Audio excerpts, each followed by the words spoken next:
My past life. Someone stole 50 years of my mind. I studied until I was pushed to the brink of collapse, to the point of wanting to jump off a building. I leveraged my knowledge to get ahead effortlessly, rising swiftly to the top. When I opened my eyes again, I was back on the day of the college entrance exam. I smiled, watching that gentle, jade-like face in the crowd. After some thought, what should I learn in this life? At Hijar Soyan am PM. I turned on the complete collection of horror movies. Next day, the top student in the grade screamed and flipped the desk in the exam room. Proctor was completely baffled. As for me, I was quietly taking my exam in the next room. The sun was blinding. I stood at the entrance of Linchuan Mort High School. My mind buzzed. Principal Zhao was beside me. He patted my shoulder and said something, but I couldn't make it out. All I felt was, something was wrong. Was I not dead? Memories pierced through me like shards of glass. 50 years. A full 50 years. Ever since the day of the college entrance exam, my consciousness has been trapped in an endless void. There is no day or night. No hunger or fatigue. Only books, textbooks, theses, literature, data, endless information is crammed into my mind, as if someone pried open my skull and poured concrete inside. All that knowledge, every word, every formula, every theorem, flowed entirely toward another person. Jixing, my classmate and the top student in our grade, was the apple of every teacher's eye. While I, Chibi Wang, as the ordinary student who always sat in the back row with average grades and a presence so faint it's nearly non-existent. No one knows what I've been through. On the day the 50-year cycle of learning ended, my spirit felt like a wrung-out towel.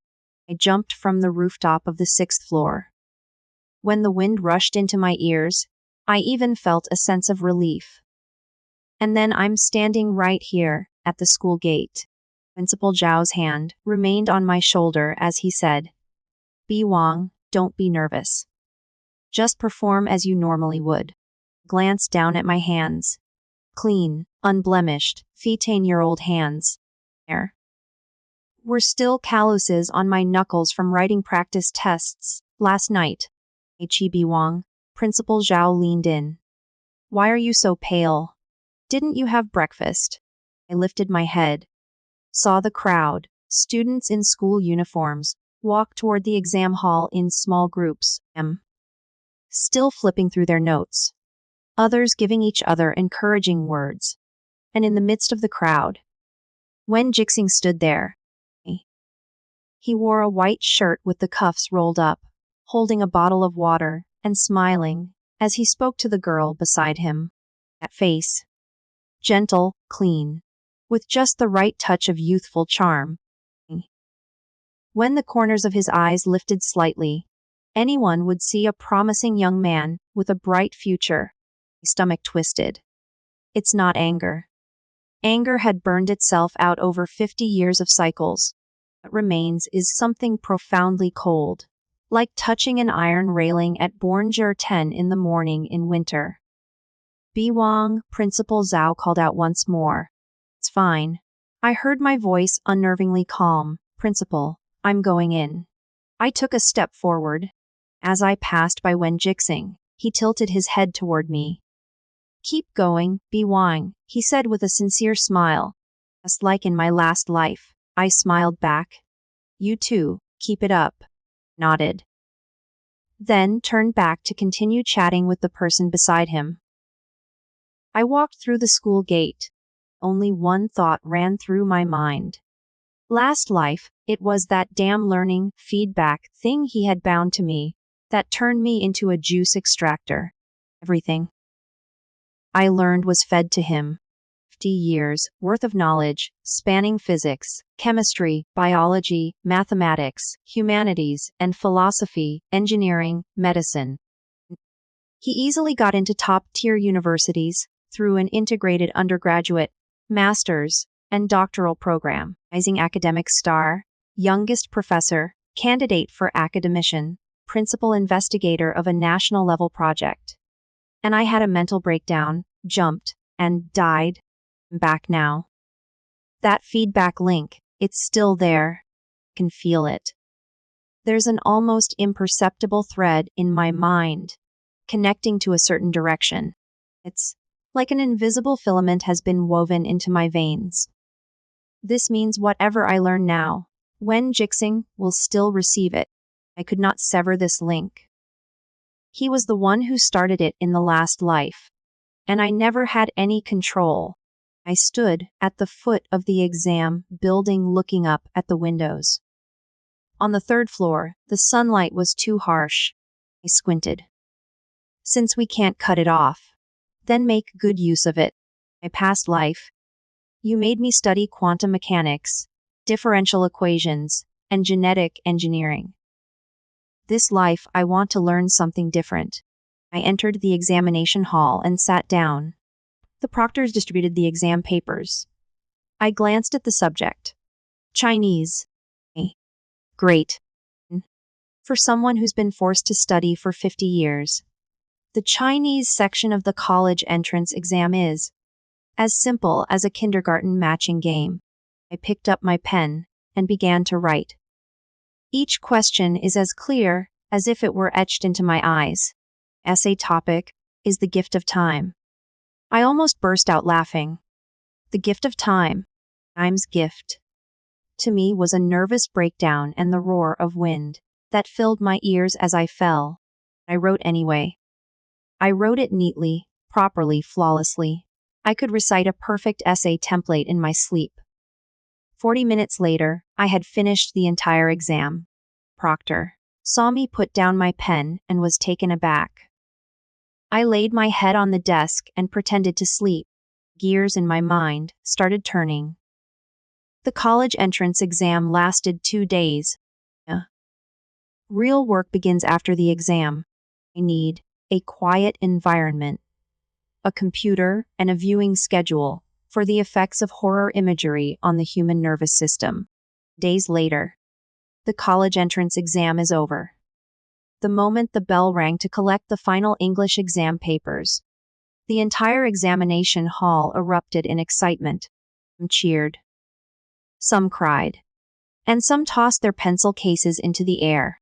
I stood up and walked out carrying the transparent file folder. The school gate was packed with parents. I had no parent there to pick me up, not in my past life either. Parents passed away in a car accident when I was in 9th grade. Since then, I've been supported by the school's financial aid. That's why no one noticed anything off about me. No one cares. What happens to an average student orphan with no family? I pushed through the crowd and headed straight for the internet cafe next to the school. Boss, I'll take the overnight shift. D-card. I took it out. Owner glanced at it and said, just finished the college entrance exam. Here to play games and unwind. Watch a movie. Yeah. Knit. 7.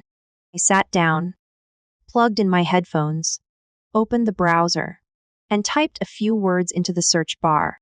World's top 10 banned films collection. Band-level horror film resources. Uncut Japanese horror film ring. Occult horror film. Thalassophobia test footage. Morgue documentary.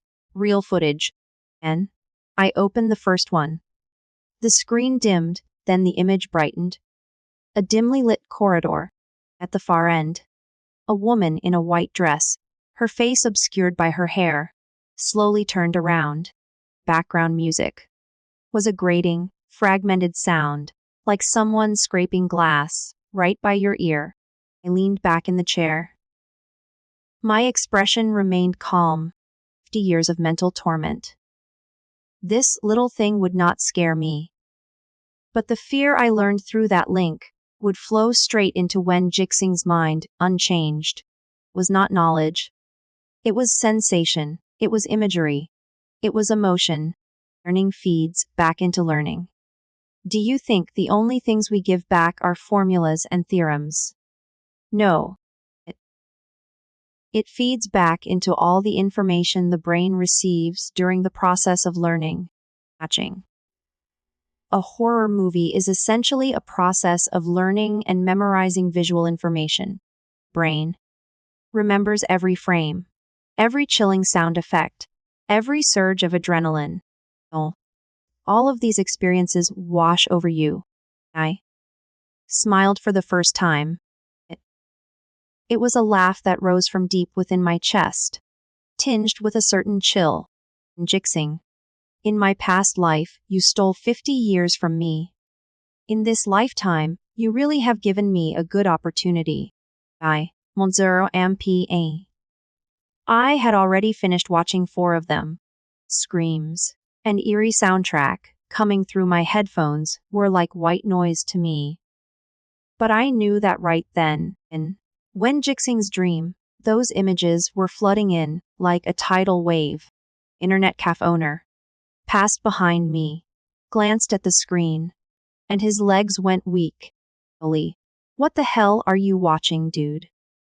That's seriously disgusting.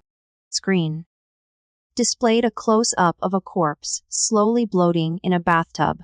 Documentary, I said. Academic in nature. Owner gagged and ran off. I kept watching.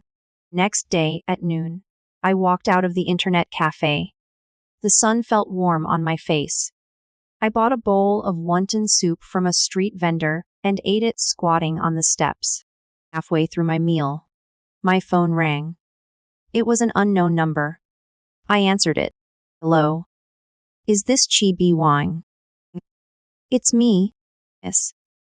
Is Teacher Liu from the Academic Affairs Office at Linchuan? No. More high school. I wanted to talk to you about something. Jixing came to school today to pick up his exam stub, and he didn't seem like himself. Mentioned having a severe nightmare last night and looked quite pale. Since you're in the same class, how well do you know him? Would you be able to check in on him? I added a spoonful of vinegar to the wonton soup. Oh. Okay, Teacher Liu, I'll check it out later. Thanks a lot. I hung up the phone. I chewed on the wonton, and the corner of my mouth curled up slightly without thinking. He could not even make it through the first night. Movie. Lining up for the next 2 days would make him cry for his mother. After eating the wontons, I did not go see Wen Jixing. I headed back to the internet cafe. Afternoon lineup was the Claustrophobia series, a documentary on mental collapse, elevator malfunction surveillance footage, and a buried alive themed film. I watched very attentively. I even took notes. What kind of visuals had the greatest impact? What kind of rhythm most effectively stimulated the amygdala? What sound frequency was most likely to trigger a stress response? I was studying diligently, and everything I learned was being transmitted in real time. Barger unti PM. The phone rang again. It was still the Academic Affairs Office. Ni Bi Wang. Have you checked on Wen Jixing? His mom just called, saying he's been shaking at home and wondering if the school's exams put too much pressure on him. I'm on my way. Teacher Liu, I said, starting the next movie. Thanks a lot. I hung up in the screen. A person was buried alive in a coffin. Their nails scraped against the lid as blood dripped from their fingertips. I turned the brightness all the way up. The brain processed it more clearly. The afternoon of the 3rd day, I stood at the door of Wen Jixing's house. I really went. Not because Teacher Liu had asked 3 times, but because I wanted to see the results for myself. Jixing's home was a villa in the heart of Linchuan City. His father was in real estate, so the family was well off. Housekeeper answered the door. Who are you looking for? I'm a classmate of Wen Jixing's. I came to see him. Oh, please come in. The young master is in his room upstairs. Though he hasn't been doing too well these past couple of days. I nodded and went upstairs. The door to the room at the end of the hallway was slightly ajar. I pushed it open. The curtains in the room were drawn so tightly that not a sliver of light could get through. Air conditioning was cranked so high that stepping inside felt like walking into a freezer. In bed, Wen Jixing curled into a tight ball. The quilt was pulled up to his chin, leaving only his face exposed. His face, once gentle as jade, was now deathly pale. Dark circles shadowed his eyes. His lips were chapped. His eyes were bloodshot. He heard a sound and snapped his head around. In that instant, I saw his pupils dilate sharply, and his body gave a visible shudder. And he recognized me. Wang. His voice was hoarse, like sandpaper in his throat. Came to see you. I pulled up a chair and sat down. I heard you weren't feeling well. He swallowed hard, his Adam's apple bobbing. These past couple of days. He paused, his fingers clenching the blanket until his knuckles turned white. I've been having nightmares. Nightmare? I asked with just the right amount of concern. What kind? Was incredibly vivid. His voice began to tremble. Not like a dream. More like someone was forcing images directly into my mind. Forcing the visuals. Yeah. He shot upright, eyes locked onto mine. Hey Wang. Have you noticed something's off? Ever. Since the day of the college entrance exam. I've felt something pouring into my head. It was knowledge physics formulas, chemical equations. But these past 2 days, his voice suddenly rose. It's all nonsense. I almost laughed. But I held it together. Ghosts, corpses, coffins, things crawling, and that sound. He covered his ears with his hands, curling into himself. I close my eyes and see those images. I open them, and those things are standing in the corners of the room. Hey Wang. I interrupted him, my tone steady. Are you under too much stress after the exam? Do you want to go to the hospital to get checked? It's not stress. He practically shouted. I told you, it's not. There's something. Something's being forced into my mind. He stared at me with bloodshot eyes. There was fear, there was collapse, and there was a faint, almost imperceptible trace of panic. He did not say it out loud, but I knew what he was afraid of. It was not just the terrifying images that frightened him. What he feared was that the learning feedback loop had been turned against him. He did not dare to ask, because asking it out loud would mean admitting he was aware of this link. He knew someone had been bound to him for 50 years. He knew that person was me. Air fell silent for 3 seconds. I stood up, at some rest. I said, it might just be a dream. You'll feel better in a couple of days. Hey Wang. His lips parted, but the words seemed to catch in his throat. In the end, he only managed to say, thank you for coming to see me. It's nothing. I turned and walked out the door. As I descended the stairs, I could no longer suppress the smile on my face. Top of the class. The chosen one. A man who had lived his whole life on stolen knowledge was now starting to feel afraid. Too late. Wang. His lips parted, but the words seemed to catch in his throat. In the end, he only managed to say, thank you for coming to see me. It's nothing. I turned and walked out the door. As I descended the stairs, I could no longer suppress the smile on my face. Top of the class. Chosen one. Man who lived his whole life on stolen knowledge now starting to feel afraid. Too late. I stepped out of the villa's front gate. Sunlight falls on my face. I pulled out my phone and opened the Notes app. There's a list written above. Completed. Error film. Visual impact. Completed. Induced claustrophobia. Completed. Thalassophobia imagery. Next item. Psychiatric case study video. I scrolled down to the next line. Complete anatomy instructional video. High definition and censored. Next line. Perte et de trigger library. I locked the screen and slipped it back into my pocket. Jixing. You stole 50 years of my life in my past life. In this lifetime, I'll repay you day by day. I stayed at the internet cafe for 3 whole days. I didn't move from my spot except to eat and use the restroom. Owner had gotten used to it. He even refilled my coffee twice without me asking. Every time he passed my desk, he would instinctively look away. On the morning of the 4th day, when I stepped out of the internet cafe, I saw missed calls on my phone. 9 of them were from the dean's office. 3 were from Wen Jixing's mother. 5 belonged to the homeroom teacher. Mr. Wei called. Mr. Wei back. A.B. Wong. Where have you been?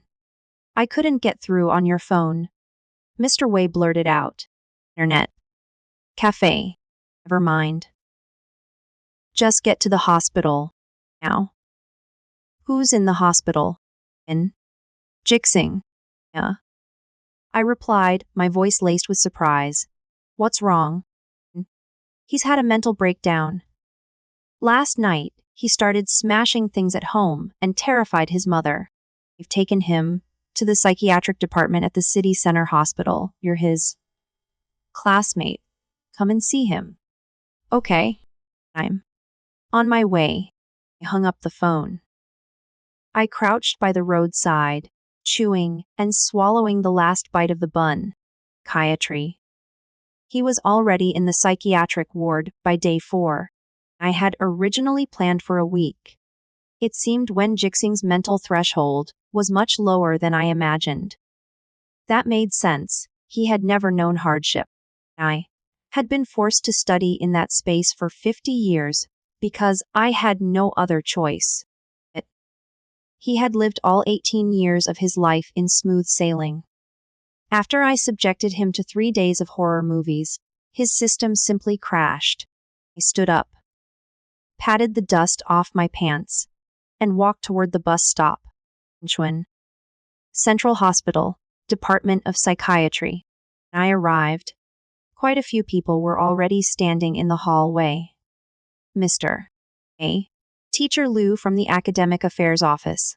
Wen Jixing's mother, Chen Yuhua, and his father, Wen Guoliang. Ain Yuhua was a well-maintained middle-aged woman with red, swollen eyes and a crumpled tissue clutched in her hand. Wen Guoliang wore a suit and tie, his face deathly pale. Seeing me approach, Mr. Wei waved. Hey Wang. Come here. I walked over. How is he? Mr. Wei lowered his voice. The doctor said it's an acute stress reaction, possibly with hallucinations. They'll need to keep observing him. Why so suddenly? I frowned, my voice tinged with confusion. Nose. Mr. Wei sighed. His mom said. He suddenly started screaming in his room the night before last, claiming he saw a face on the wall. Yesterday, it got worse. He smashed all the mirrors in his room, saying something was staring back at him from the glass. Mirrors. It occurred to me. The movie I watched the night before last, protagonist, saw another version of himself in the mirror, its eyes slowly turning toward the camera, its mouth splitting into a grin that reached its ears. I had kept a straight face while watching. But what Wen Jixing received was an immersive experience of fear. It was not watching a movie. It was living the experience. Because what was being transmitted was not the visual imagery itself. It was the complete set of neural signals generated as the brain processed those images, including fear, rapid heartbeat, dilated pupils, and muscle tension. I had endured 50 years of mental torment.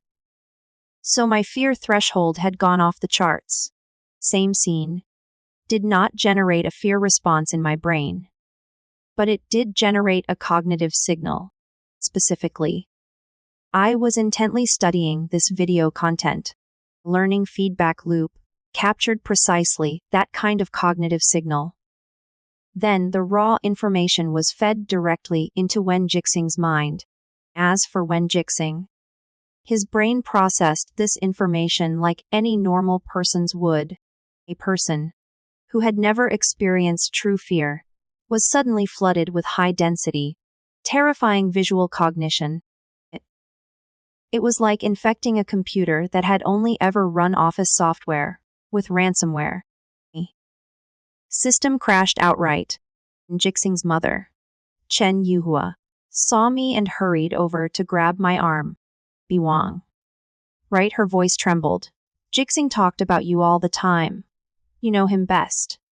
Was he acting strange before? Was the exam pressure too much for him? I noted her choice of words.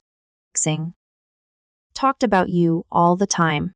In my last life, your son used me as a battery for 50 years. I never knew, right up until the end, whether he even remembered my name. Auntie. We were all studying before the exam, so I didn't really notice, I said. But he did mention to me before that he wasn't sleeping well. I knew it. I told him not to stay up all night. Chen Yuhua turned to look at Wen Guoliang. See, it's all your fault. Constantly pushing him to be number one.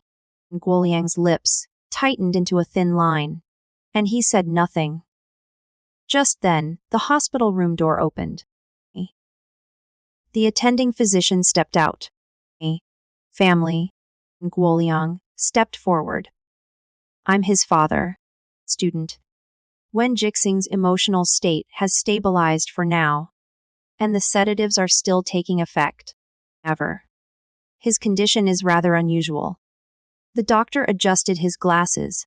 Hallucinations, he describes, are extremely detailed and vivid, unlike the vague, indistinct visions typically produced by a stress response. Is it? Then Wen Guoliang pressed. Initial assessment is that it seems somewhat like Perter 8D post-traumatic stress disorder. Trauma. Wen Guoliang frowned. What trauma could he possibly have? He's never suffered a day in his life. Doctor also seemed puzzled. Logically, that shouldn't be the case. Yet, according to his description, the images in his mind involve corpses, confined spaces, and scenes of extreme violence. These are the kinds of intrusive flashbacks typically experienced only by someone who has genuinely endured a severe traumatic event. Few seconds of silence hung in the corridor. Chen Yuhua's face went pale. Doctor. Are you saying my son has been through something we don't know about? It's impossible to say at this point. A further psychological evaluation is required. I stood to the side, my expression mirroring the frowns, the worry, and the confusion. The performance was just right. Guoliang took a deep breath. Can I go in to see him? Yes. But don't provoke him. Only 2 people should go in at a time. And when Guoliang and Chen Yuhua went inside, I leaned against the corridor wall and stared at the ceiling. Mr. Wei sidled over and lowered his voice. Hey Wang. Do you think this kid has been bullied before? School bullying, or something? Impossible. I shook my head. He's the top student in his grade and well-liked. Who would bully him? That's strange. Mr. Wei scratched his head. 5 minutes later, a scream echoed from the hospital room. It was not a woman's. It was Wen Jixing's. Don't turn off the light. Don't turn it off. Sound pierced through the door, carrying a raw, tearing quality. The nurse rushed in. Everyone in the hallway exchanged bewildered looks. I lowered my head and stared at my phone screen. The memo was still open. I put a check mark next to psychiatry case records. Then I added a new line. Next phase. Advanced mathematics. Objective. Prevent him from taking control of his future. I locked the screen. Days of horror movies were just the warm-up. The goal was to shatter his psychological defenses. Know the taste of fear. Let him know what it felt like to have things forced into his mind. This was not the end. End was to strip him of everything. His past life. He got into a top university by stealing my knowledge. In this life, I would turn that very knowledge into poison. How? Was very simple. The college entrance exam results were not out yet. I had not submitted my application choices yet. Before the results were released, I flooded my mind with a chaotic, contradictory, and erroneous barrage of academic information. What Wen Jixing received would no longer be correct knowledge. It would be noise. Would be interference. It would be a chaotic stream of data, enough to make him doubt his own memory. He would start to lose the ability to distinguish which knowledge he truly learned for himself, and which pieces were being forced in, which ones were correct, and which ones were incorrect. When a top student begins to doubt everything he thought he knew, he is done for. No rush for now. He was still in the hospital. The sedative's effects would last for a while. I needed to give him the illusion of recovery, to let him think the nightmare was over, to put his mind at ease. And at the moment he let his guard down, one more round, I lifted my head and looked out the window at the end of the corridor. The sun was sinking below the horizon, painting the entire corridor orange. It was so warm. I took a deep breath. Let's take a break today. Tomorrow, I would start reading calculus, linear algebra, probability theory, and discrete mathematics. Learn the right way first. Then learn the wrong way all over again, forcing both the right and the wrong into his mind at once, like two different frequencies of noise layered over each other. The kind that drives a person mad. Jixing. You made me study for a lifetime in my past life, in this life. It is your turn to give it a try. What does a fate worse than death mean? Jixing spent 5 days in the hospital. He was discharged on the 6th day. I didn't do a single thing during those 5 days. No horror movies. No picking up random skills. I kept a regular schedule and ate normally. I even went to school to collect my graduation certificate and the stub of my college entrance exam admission ticket. A 5-day blank period was enough to let Wen Jixing's psychiatrist breathe a sigh of relief. It was probably just a transient stress reaction. The pressure of the college entrance exam had been too much. It was enough to put Chen Yuhua and Wen Guoliang at ease. Child is fine. Now, let's not put too much pressure on him in the future. It was enough to make Wen Jixing believe those nightmares were just dreams. He had simply been too on edge. The day he was discharged, I went to see him and brought a bag of fruit, apples and oranges.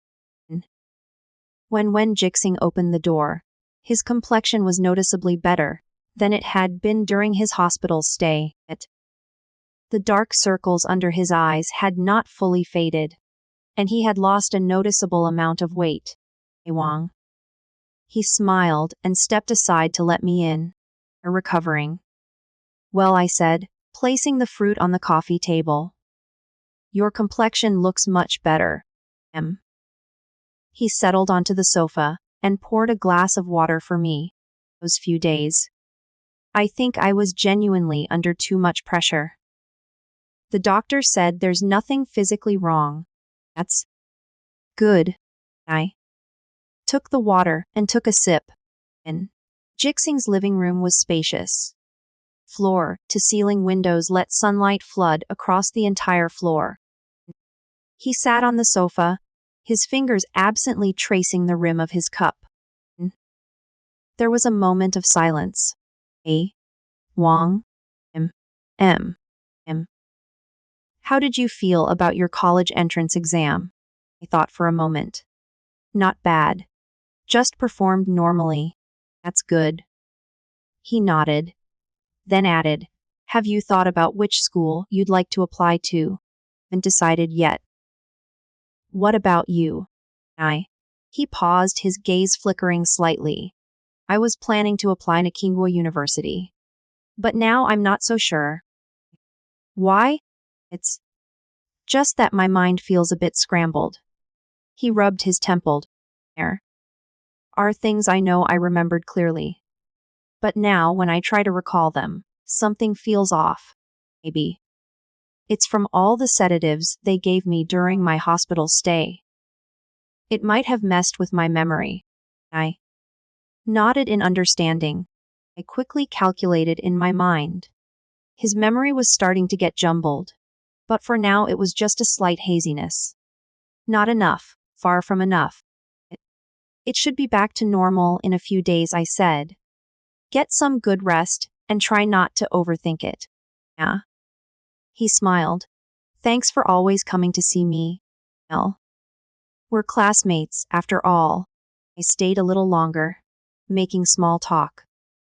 When I left, Wen Jixing saw me to the door. Wang turned around. He stood in the doorway, backlit. His expression was somewhat complicated. Nightmares from those few days, he said. His voice barely a whisper. What I dreamed was too vivid. It didn't feel like a normal dream. I waited for him to continue. Moment. I felt as if those images were coming from outside, not from my own mind. Stared into my eyes. A probe, a gentle probe. I met his gaze. Frowning slightly, with a puzzled expression. Outside. What do you mean? He looked at me for 3 seconds. Then he averted his eyes and gave a slight laugh. It's nothing. I'm probably just overthinking it. Don't scare yourself, I said, patting his shoulder. Get some rest. I'll treat you to a meal once the results come out. Okay. I turned and walked down the steps. The sound of the door closing came from behind me. I did not look back as I walked out the main gate of the complex. I pulled my hand from my pocket. My palm was slick with sweat. Then, in that instant, he had been testing me. I was suspicious. But he had no proof. And he did not dare to ask directly. Asking directly would mean admitting that he knew about the learning feedback loop. And knew I was the one bound to him. He would not open the lid himself, not for now at least. I wiped the sweat from my palms and took a deep breath. Phase 2. Begin that evening, I went back to the internet cafe. But this time it wasn't to watch a horror movie. I opened a website for advanced mathematics instruction and started watching an advanced mathematics video, starting from the limit, the epsilon delta definition, the Cauchy convergence criterion, series convergence tests. I paid close attention, took notes, and followed the derivations. It was correct. All of it was correct. I watched for 4 hours straight, and I turned off the video and opened a sketchy math forum where someone had shared a post about an amateur scientist disproving the Riemann hypothesis. It's all nonsense from start to finish. However, the language is quite formal, and the formulas are written in a proper, professional manner.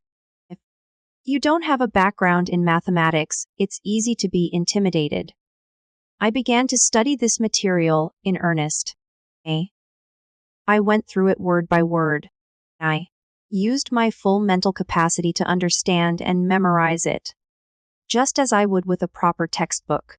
Proof that mort compte mort bung ba, the derivation of pi bung forn infinity, can be compared in magnitude, along with a rigorous proof that commandrin chumtin chantini teen is not equal to mon.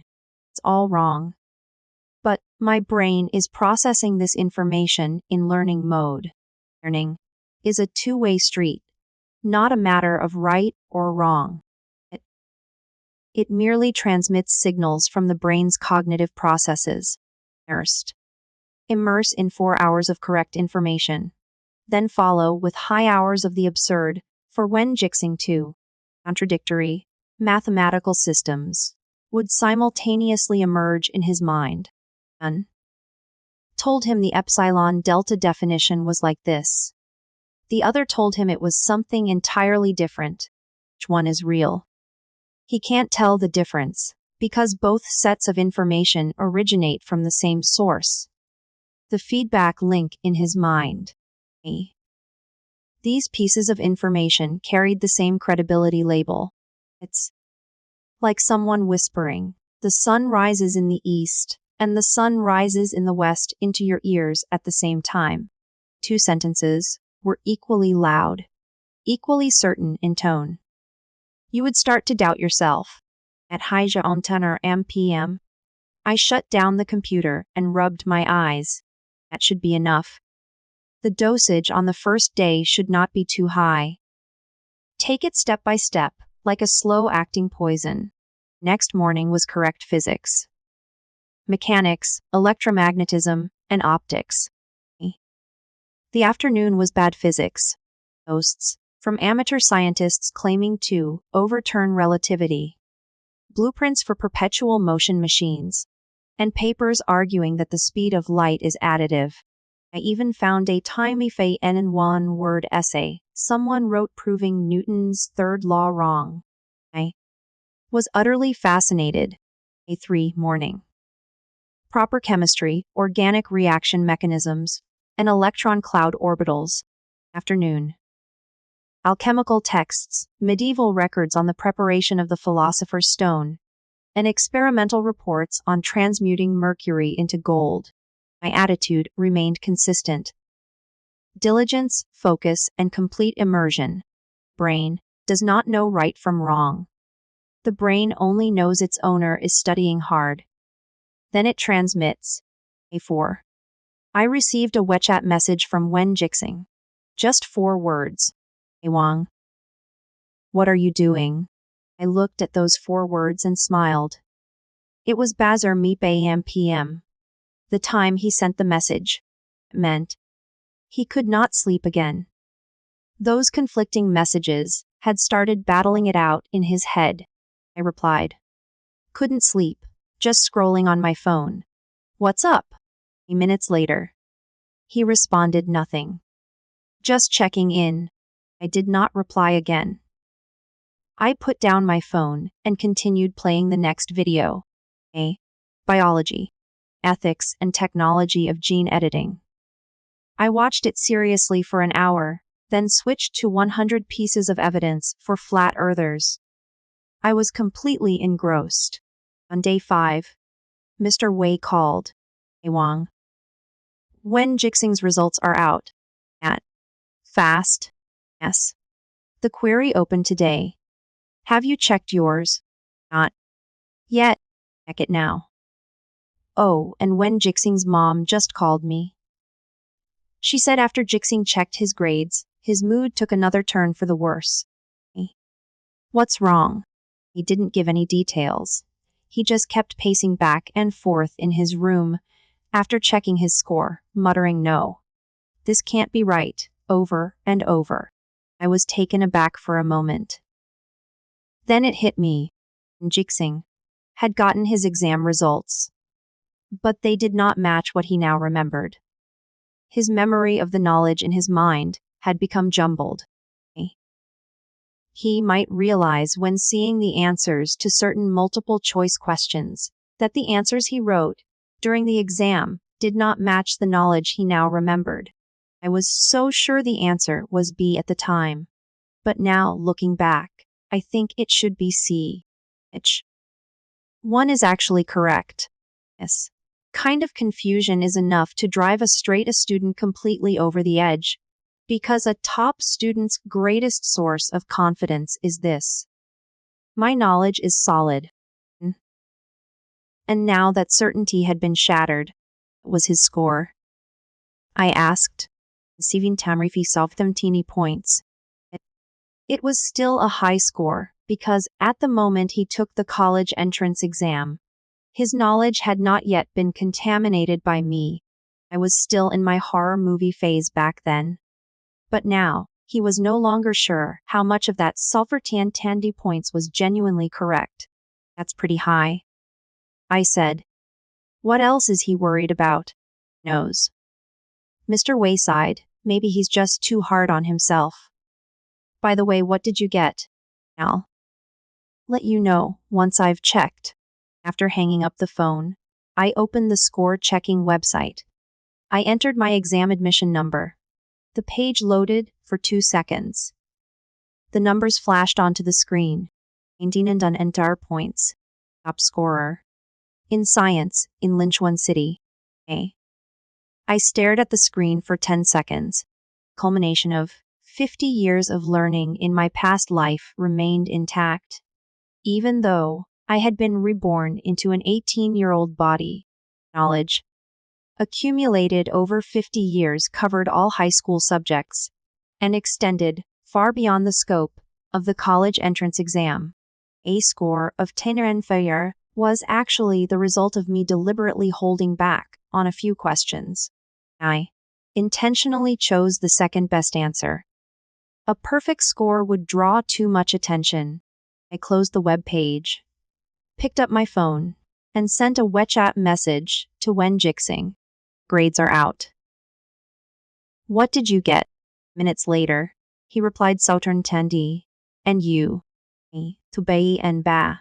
There was a long silence on the other end. 5 minutes. 10 minutes.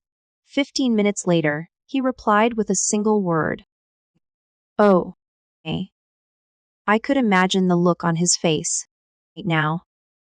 There was a 20-point gap between the bottom of the class and the top. No. It was the former last in the grade who had surpassed the eternal top student by quantity of points. Must be thinking. How did Chi Bi Wang suddenly score so high? Why was I the top student in the grade, surpassed by a mediocre student? Is it related to that link? His mind must be racing. But he would never bring himself to ask, because to ask it out loud was to lose. I put down my phone. The corner of my mouth lifted.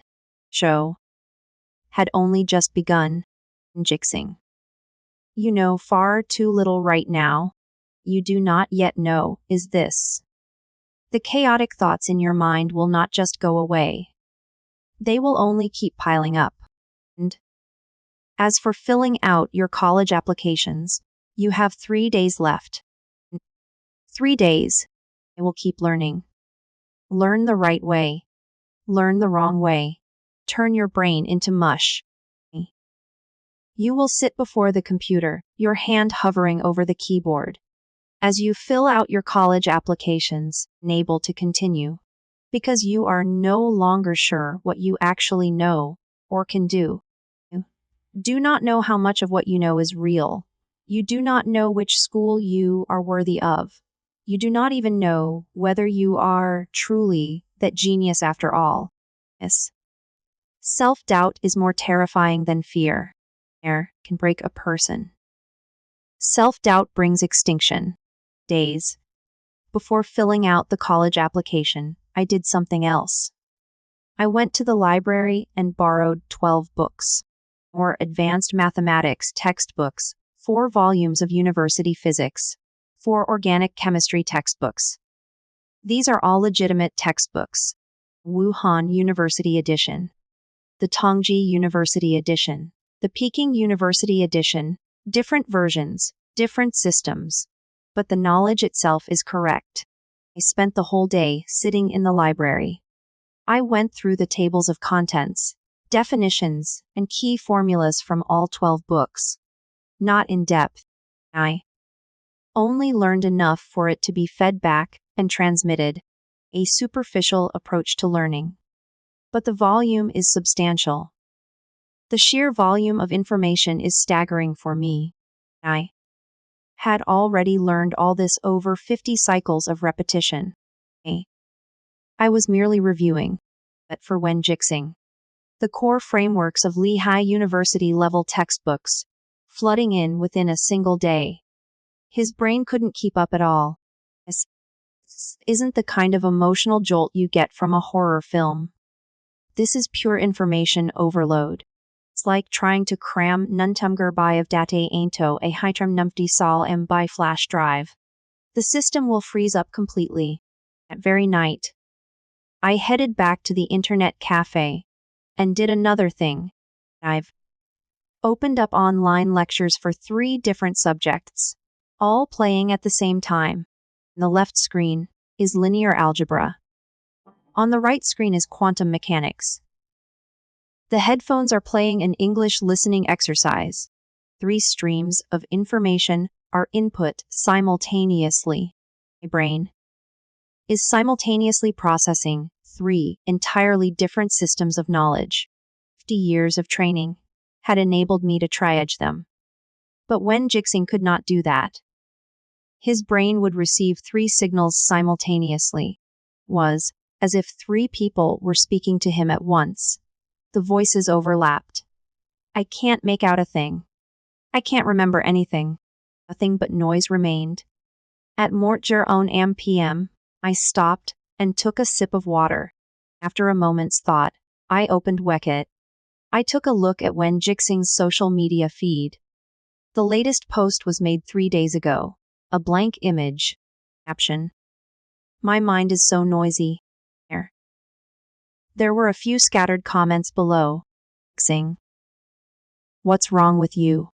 King. Forward to your score. Don't stress. Why would a big shot like you worry? No one took it seriously. I left WeChat moments and kept studying. Azure ton, m.p.m. I phone buzzed. It was from Wen Jixing. Hey Wang. Are you asleep? No. What's up? After a long while. He typed out a long paragraph. I think something's wrong with my mind. It's not the same as those nightmares before. It's different. I'm sitting at my desk, trying to read the college application guide. But I can't focus. My thoughts are spinning so fast I can't catch them. It's like someone shoved a blender into my head. I asked a doctor, and he said it might be post-exam anxiety, but I know it's not that. Biwang, I'm really scared. No punctuation. All typed in one breath. His hands must have been shaking as he typed. I read the passage. But my heart did not skip a beat. I replied, Want to go to the hospital together tomorrow? I'll go with you. Replied quickly.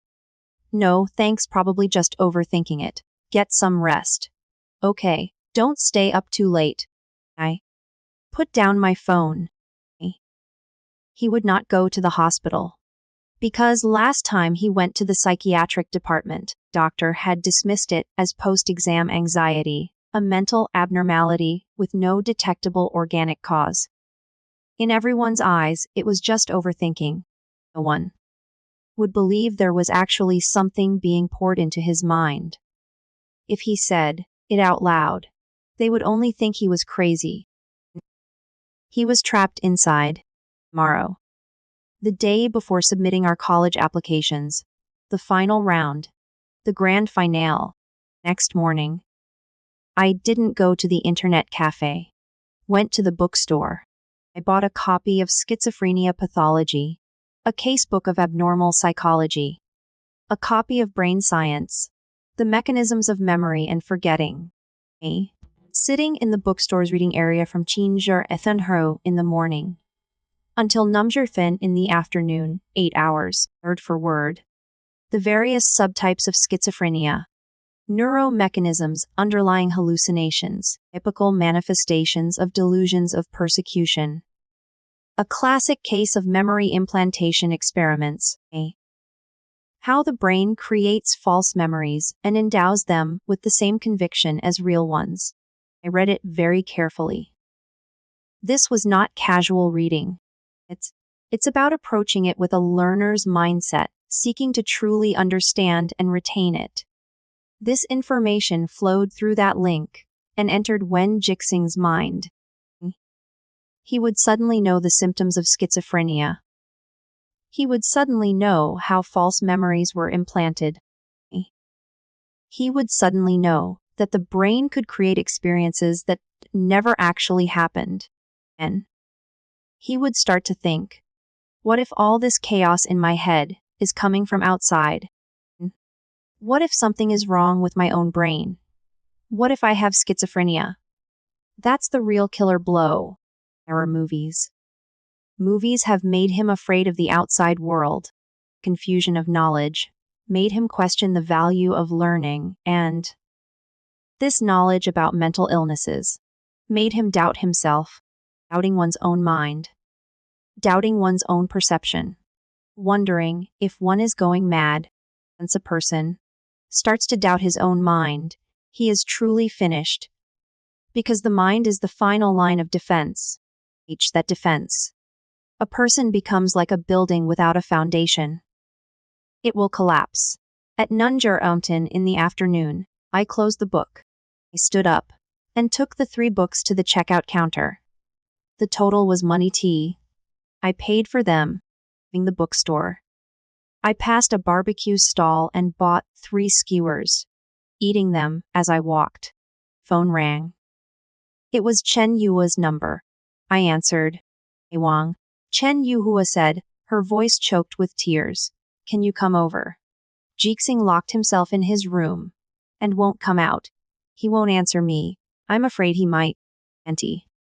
Please don't panic. I'll be right there. Okay. Please hurry. He listens to you more than anyone. I quickened my pace and hailed a taxi. 15 minutes later, I arrived at Wen Jixing's house. Chen Yua was waiting at the door. Her eyes were red and swollen from crying. Wen Guoliang was not there. He was away on a business trip. How long has he been in there? I asked. Since Heiser turn in the afternoon. It's been 5 hours now. I knocked. But there was no answer and no sound from inside. I'm afraid. Go up and check.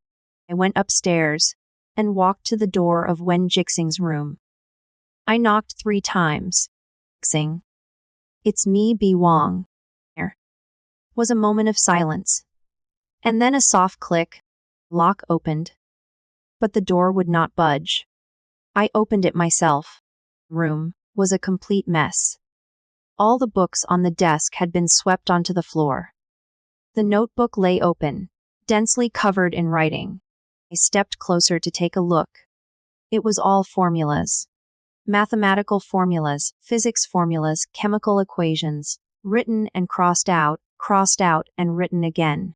Same formula had been written 7 or 8 times. Each version was different. Some were correct. Some were simply wrong.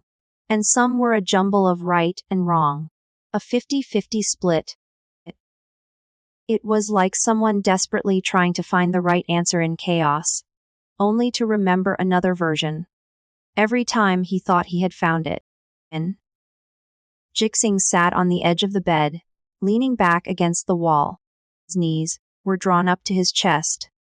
His arms wrapped around his shins. His whole body curled into a tight ball. His hair was a disheveled mess. His t-shirt was wrinkled.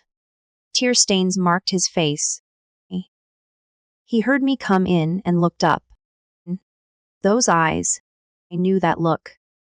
50 years ago, during that endless 4th decade, I had seen the same look in the mirror. Hollow fear, a complete loss of trust in one's own mind. Wang. he said, his voice hoarse as if forced from his throat. I'm here. I walked over and crouched down in front of him. Am I going crazy? It was not a question. It was a declaration. Not crazy, I said calmly. You're just under too much stress. No. He shook his head violently, like a drowning man flailing. It's not the pressure be wrong. My mind. There's something in it. Too much. I can't control it. He grabbed my wrist with so much force that his fingernails dug into my skin. I have 3 different systems of advanced mathematics in my head. 3, I don't know which one is correct. I never studied advanced math before. But now I know 3 different versions of Taylor expansions, 2 of which contradict each other. I don't know which one is right. His breathing grew increasingly rapid. And physics, quantum mechanics. I only studied up to high school. So why do I have the Schrödinger equation in my head? Why are there 2 different solutions, one telling me the wave function collapses, and the other telling me it never collapses? His voice suddenly rose, his eyes wide. This afternoon, all at once, a flood of knowledge about schizophrenia rushed into my head. Symptoms, the pathogenesis. I looked at those descriptions. Every single one matched. Every single one fit my current state. He let go of my wrist and clasped his head in his hands. His voice began to tremble. Do you think I'm schizophrenic?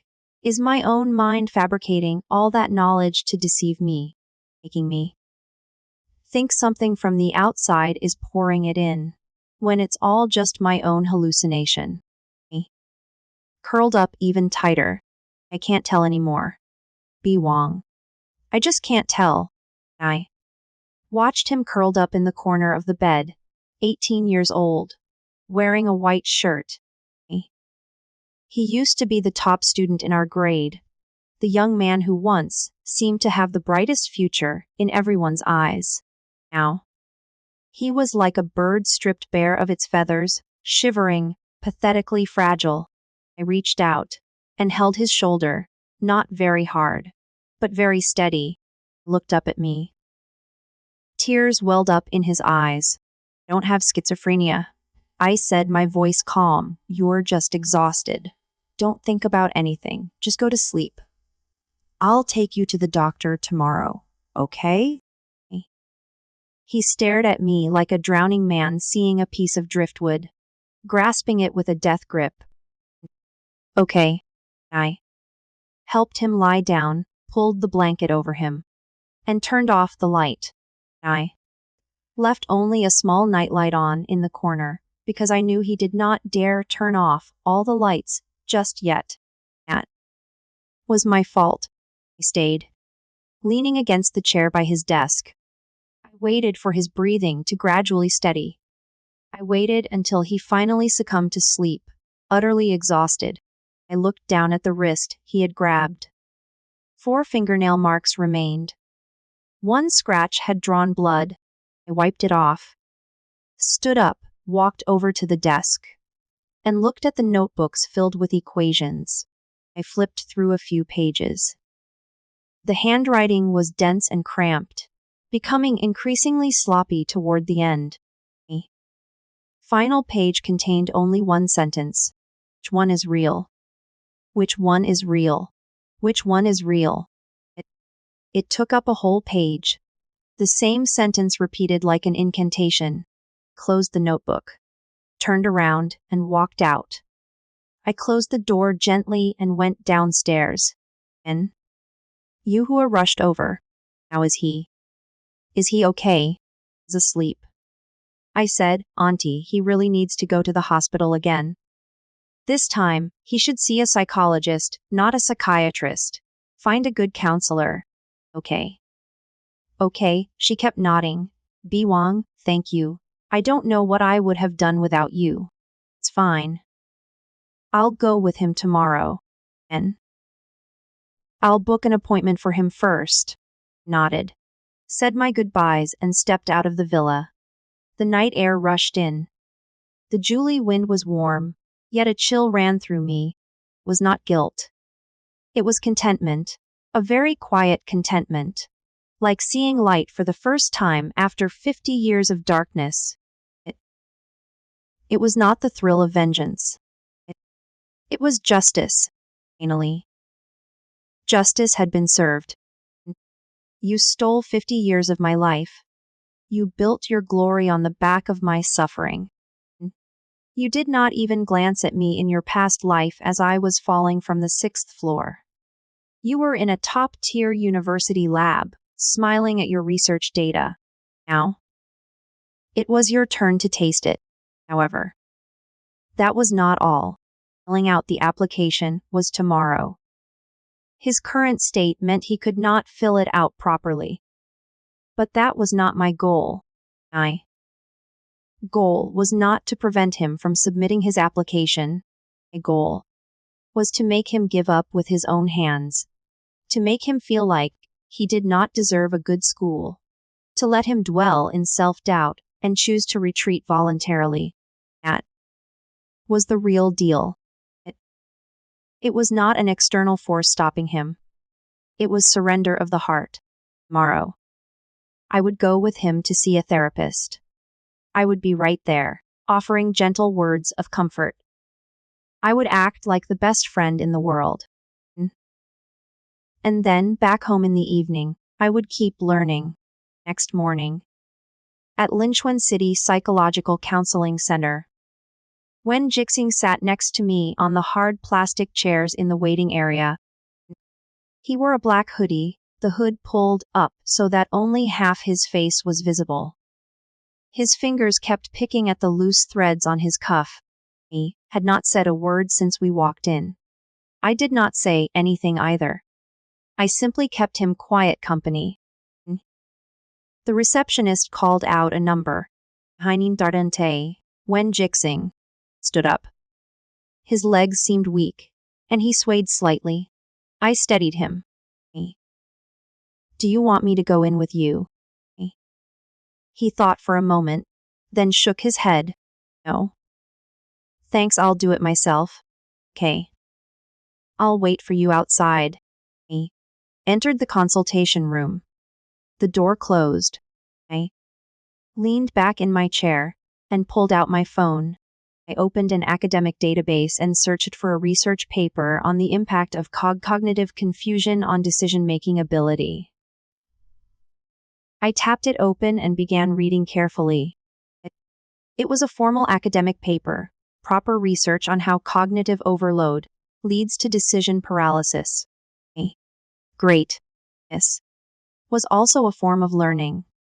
The conclusion of the paper was clear. The brain is overloaded with conflicting information. People tend to avoid making decisions or resort to extremely conservative choices. This conclusion itself would also be transmitted to Wen Jixing through the link. He would understand this theory completely. Then, he would apply it to himself. I can't make a decision right now because I'm cognitively overloaded. That sounds like a moment of understanding. A sense of release. In reality, it would make Wen Jixing even more convinced that something was wrong with him. It gave his avoidance a scientific justification, making him feel that he truly was not in the right state to make major decisions, like choosing a university or major. An invisible knife had been handed to him, allowing him to cut himself. Many minutes later, the consultation room door opened. Wen Jixing stepped out. His expression had relaxed slightly compared to before. But the look in his eyes had not changed. Well, I stood up. Counselor says I have post-exam adjustment disorder, he said quietly. He advised me to avoid making any major decisions for a while, to let my mind rest. Stirred within me. The counselor had said that too. Perfect. What about your college applications? I asked with just the right amount of concern. He was silent for a long moment. He kept his head down, staring at the floor. And wait a few more days. Deadline for submitting your application choices is the day after tomorrow. I reminded him. I know. He clenched his fist, then released it. B. Wong. Do you think I still have a chance of getting into Kinghua? Yes. Was the moment. I looked at him. There was anticipation in his eyes. He was waiting for me to say, "Of course you can." He was waiting for me to give him a definitive answer, just like 50 years ago. He expected me, on the other end of the link, to constantly feed him certain knowledge. This time, I would not give him a definitive answer. I said, weighing my words carefully, "Sofantamtri Soundu is definitely enough to meet Kinghua's cutoff. But what do you think? Are you confident you can keep up once you're in?" One sentence. Light as a feather. Struck precisely at his most vulnerable spot. His expression looked as if someone had him by the throat. I don't know, he said. There was collapse in his voice, like the foundation of a building cracking. It had not fallen yet, but it was already starting to tilt. I patted his shoulder. Don't rush it. Go home and think it over. If you really can't decide, just put down a safe choice for now. You don't have to go for Kinghua University. Yeah? He nodded mechanically. Stepping out of the counseling center, the sun was blazing. He squinted as if unaccustomed to the light. No. I said, "No. Thanks, I'll go by myself." "Okay. Be safe." He went the opposite way, shoulders hunched. He walked very slowly, like an 80-year-old man. I stood still for a moment, watching him until his figure turned the corner and disappeared. Then, I turned around and headed in a different direction. Back to the internet cafe. I had one last thing to do that night. The final night before the application deadline. I needed to learn one last thing. Not mathematics. Not physics. Not a horror film. It was Wen Jixing's success doctrine from his past life. Specifically, I would seek out arguments claiming that prestigious schools were overrated, cases of depression, after getting into top universities. The real story behind "It's Lonely at the Top" and posts about geniuses who were crushed and dropped out of top universities. All of these were real cases, not fabricated. But when you look at them together, they create a psychological suggestion. Attending a top school does not guarantee happiness. And if I can't keep up, why not pick an easier school? This torrent of information would flood into Wen Jixing's already overwhelmed mind. It would become the final straw, compelling him to make that decision. At night, at the internet cafe, I spent 3 hours poring over countless personal accounts from students who dropped out of top universities. News. Reports of suicides linked to academic pressure, and feature articles about top scorers in the National College Entrance Exam who fell into a slump after entering prestigious schools. All of it was serious content. It was not misinformation, not horror content, just carefully curated truth. After reading, I turned off the computer, rubbed my eyes, and took a deep breath. That was about right. Next day was the last day for college application submission. At Bazar 10 p.m., I received a WeChat message from Wen Jixing. I filled it out. B. Wong. What school? Incheon University. Incheon University, a standard Tier 1 university. The admission threshold was Nuntamtini. He had scored 17 points and applied to a safety school more than 100 points below his score. I typed, You had a line to King Yua. A long time passed, replied. I'm not sure I can keep up. My mind is all over the place. Let's pick somewhere low-key. I need to settle in first. I looked at his message and did not reply. I put down my phone and leaned back in the chair. The fluorescent light on the ceiling kept flickering on and off, humming faintly. Jixing. In your past life, you got into Kinghua University with stolen knowledge. It's life. You gave it up with your own hands. Nobody forced you. Nobody stopped you. You were the one who shut that door. I closed my eyes. 50 years. 50 years. In that dark space. No day or night. No one spoke. There were always more books to read. You could never stop learning. Studying until I felt sick. Studying until my nose bled. Studying until I was on my knees crying. Studying to the point of a mental breakdown. Studying until I felt like jumping off the 6th floor. And he, outside, sunny and bright, flowers and applause. The future was bright. I opened my eyes. Is that enough? He ended up filling out a regular first-choice application. Is that enough? Not enough. From enough. It was enough for now. Take it one step at a time. Choosing a college major was only the first step. His success in his past life was not built in a day. So in this life, I was not in a hurry either. Next came the 4 years of college. He was at Linchuan University. I was headed to Kinghua, 19 in bar points, top in the city. I could pick any major at Kinghua University. I picked up my phone, opened the college application system, clicked into Kinghua University. School of Science, Mathematics, and Applied Mathematics, and confirmed submission. Instant my finger pressed down, I laughed. My past life. You stole everything I was meant to have in this life. I will get it all back, one by one.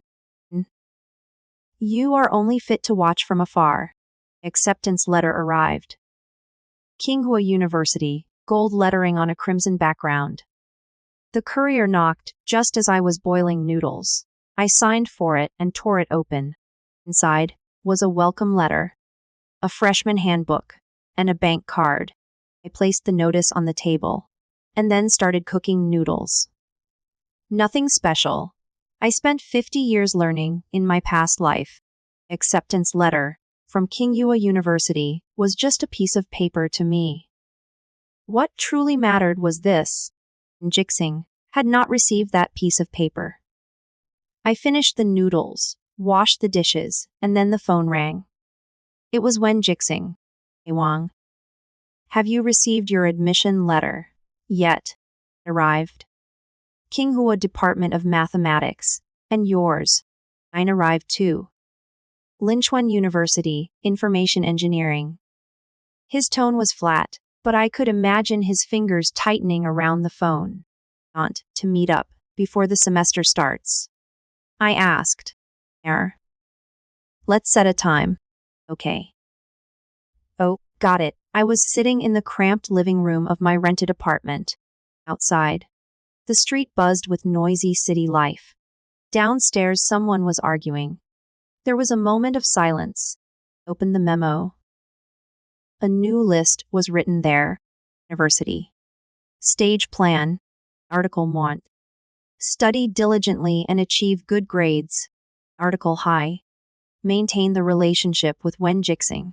Article ba. Observe the transmission patterns of links, whether there are differences in distance, intensity, and content type. Article. Wait. Article born was highlighted. Wait for what? Wait for him to settle down. Wait. Until he thought the nightmare was over. Until he found his new rhythm at Linchuan University and thought, actually, it's not that bad. I feel like I've recovered. I guess that period really was just post-exam anxiety. Again. No rush. In my past life, he stole 50 years from me. I have all the time in the world. Temper vorsed. I boarded the train to Jinghua.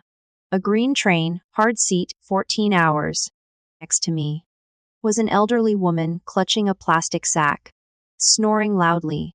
I leaned against the window, watching the landscape outside shift from plains to hills, then to the city skyline. Phone rang again. It was Chen Yua. Hey Wang. Let Auntie know when you get to school. And stay safe. Auntie. Oh. And by the way, Jixing has been doing all right lately.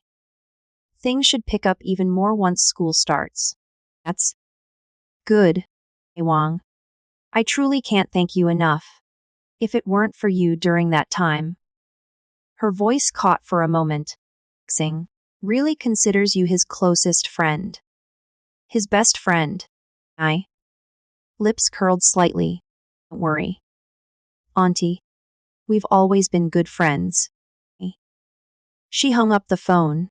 Train plunged into the tunnel. The carriage grew dim. Only the small lamp overhead remained lit. I closed my eyes. After arriving in Jinghua, the cycle of learning and giving back would continue. Connection had no distance limits.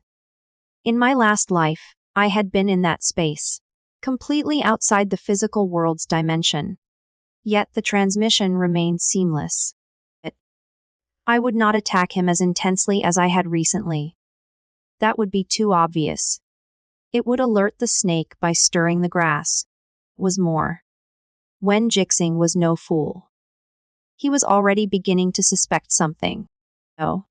He did not dare confirm it. The idea that something was seeping in from outside had already taken root in his mind. If I kept pushing at full throttle, he would eventually follow this lead. He would remember that link. He would think of me. I could not let him confirm it. At least not now. So the next move would be low frequency, random, unpredictable. Sometimes nothing would be transmitted for a whole month. Sometimes a short passage would suddenly flood in during the dead of night, making it impossible for him to discern a pattern. Let him rise and fall. Let him forever hover between normal and abnormal. He could not confirm whether he had fully recovered, nor could he confirm whether he was getting worse. Uncertainty was more torturous than any specific attack. Train emerged from the tunnel, and sunlight flooded back in. I opened my eyes. Outside the window, the skyline of Jinghua City came into view. On the distant horizon, a forest of skyscrapers stood tall. Sunlight glinted off the glass facades, casting a golden glow. I stared at those towering buildings. My past life, this city had belonged to Wen Jixing. He studied here, became famous, won awards, and stood at the highest point, basking in everyone's admiration. As for me, once my body grew cold, not a single soul came to claim it. In this life, this city was mine. Temper barred. I reported to King Yua University. Freshmen from the mathematics department assembled. The instructor called the roll. Chibi Wang. Here. One leaned over and whispered. So you're this year's top science student from Linchuan.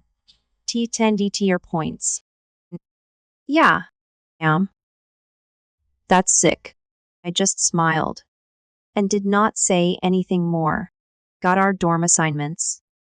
A 4-person dorm room with bunk beds, desks underneath, and a shared balcony. Roommates. One was from Shandong, named Fang Zhenbang. He was built like a mountain and had a voice like thunder. One was from Zhujiang, named Sai Mingyuan. He wore round glasses and looked very refined. Last was a local guy named He Qianling, with bleached blonde hair and 3 earrings in each ear. I observed them while they introduced themselves. Normal people. Typical 18-year-old college freshman. Full of anticipation for the future and curiosity about the world. They had no idea their roommate had lived through 50 years of time. No. Need to know. Come on. Let's head to the cafeteria. Fang Zhenbang slammed his hand on the table. I'm starving after check-in. Oh. Right. I stood up as well. As I was leaving the dorm building, my phone vibrated. Jixing had updated his moments. A photograph of the main gate of Linchuan University, captioned, "A New Beginning." I gave it a like. Then turned off my phone and followed my roommates to the cafeteria. The way. Fang Zhenbang recounted his emotional journey of solving the final math problem on the college entrance exam. I totally guessed on that analytic geometry problem. Picked C on a whim. Checked the answers after. And bam, got it right. It was meant to be. Used up all my math luck for this lifetime on that one. C. Mingyuan adjusted his glasses. Then what are you doing in the math department? My dad sent me. Fang Zhenbang said confidently. He Qianling doubled over with laughter beside them. I laughed too. It was a genuine laugh. It's ordinary. Effortless, meaningless kind of happiness. I had already forgotten it in my past life. 50 years. There had been no roommate. No cafeteria, no sunlight. Only endless books, and a void that could never be filled. B. Wang, what's on your mind? Fang Zhenbang gave me a light punch on the shoulder. Thinking about what to eat, I said. And hurry up. The braised pork ribs at cafeteria, no more sell out by Bornfarby. I started running, to keep up with them. The wind whistled past my ears. An 18-year-old body was truly wonderful. As light as a leaf. College life had begun. The past 2 weeks, I did nothing unusual. I attended classes as usual, ate meals as usual, and played games with my roommates as usual. Learning feedback loop was just idling. I was studying university-level math normally. And what I transmitted was also correct university-level math. And for when Jixing fragments of mathematical knowledge would occasionally surface in his mind, seemingly out of nowhere. Since he was studying information engineering, which also involved advanced mathematics, he might simply assume he had picked it up while previewing the material. It was of little consequence. That was it. Make him feel secure. Let him gradually lower his guard. Week 3. On Friday night, Fang Zhenbang was gaming and cursing in the dorm. Sai Mingjuan was doing homework. And he Qianling had gone out on a date. I sat at the desk, gazing at the open mathematical analysis textbook. Under the lamplight, phone lit up. Message. From Wen Jixing. Hey Wang. How have you been lately? Not bad. Lots of classes. How about you? Not bad. Got used to it. And he sent a meme. A cat sleeping on a book. Replied. With haha. A very ordinary conversation. But I noticed he did not mention the nightmares again.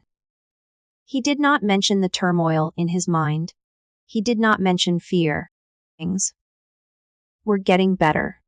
Or perhaps he thought he was getting better. I closed the textbook and pulled open the drawer.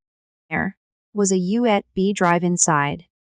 It came with the old laptop I bought at the flea market last week. It contained something, not a horror film, an audio clip, a recording I had made myself. Content was me counting from Mort to Wat Fei Yun. It was utterly meaningless. Just numbers, pure and simple. But when I recorded it, I approached it with a learning mindset. Told myself, this is important data. I need to remember it. Brain enters learning mode. Then these meaningless number sequences would be pumped into Wen Jixing's mind. Through the link. Not a formula. Not knowledge, not a horror scene. Just noise, pure meaningless noise that consumes cognitive bandwidth. It was like someone turning on a radio inside your head. You could not tune into any station. There was only static. The constant rustling sound of sand. You could not turn it off. This was the core strategy of the third phase. No attacks, no intimidation, no obvious chaos, just bandwidth consumption. His mind would never function at full capacity again. Make him forever feel like there was static in his head, just out of reach. He would not be able to put it into words. If he went to the hospital for a checkup, everything would come back normal. If he tried to talk about it, no one would understand. It was like a thorn stuck in the sole of your foot. It was not fatal, but it hurt with every step. Every step reminded you that something was off. I did not start right away. No rush. Let him have 2 more weeks of safety first. Put his mind at ease completely. And then, in the dead of night, just when he thought it was all over, a rustling sound began. Mid-October. The National Day holiday was over. At Haijar Umdan MP. On a Tuesday, my roommates were all asleep. Fang Zhenbang's snoring sounded like a tractor. I put on my headphones, turned on the voice recording feature on my phone, and began reciting Mort Hai Ba, Born Nam Sao Bei. I recited very slowly, fully focused, with complete cognitive engagement, like a devout student reciting crucial material. Learning mode activated. Link transmission initiated. Mort Fei Bacham Hani Fei Mort Fei Bacham Hani Teen Mort Fei Bacham Hani Teen. I read for an hour. From Mort to Ba Fei Sao Tun. Then stopped, took off the headphones, turned over, and went to sleep. Next day. I went to class as usual. There's no message from Wen Jixing on the phone. He might not have realized it yet. Maybe. He just had a vague feeling that I didn't sleep well last night. No rush. This kind of thing takes time and practice. Once isn't enough. Twice isn't enough.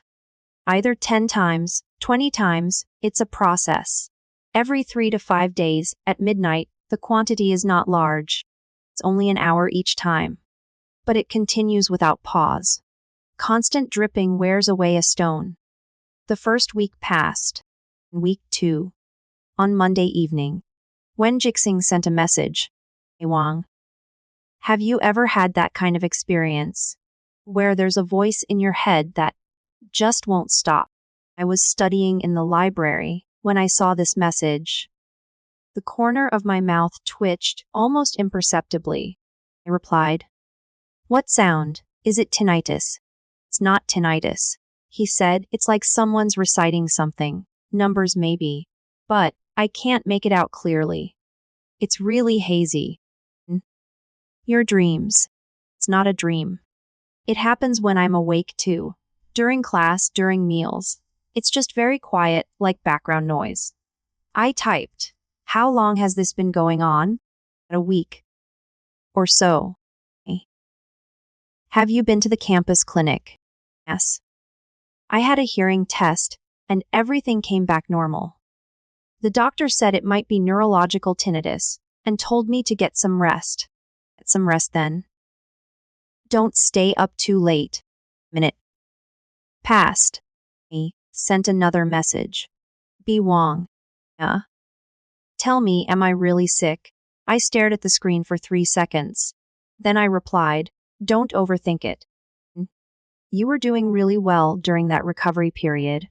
It's probably just adjusting to a new environment. College is different from high school, and the pressure is no joke. Yeah. You're right, get some good rest. All right. Good night. Night. I put down my phone. I looked up at the library ceiling. The smile faded from my lips. My expression returned to calm. Everything was proceeding according to plan. He started hearing the voices, and it's undetectable by medical means.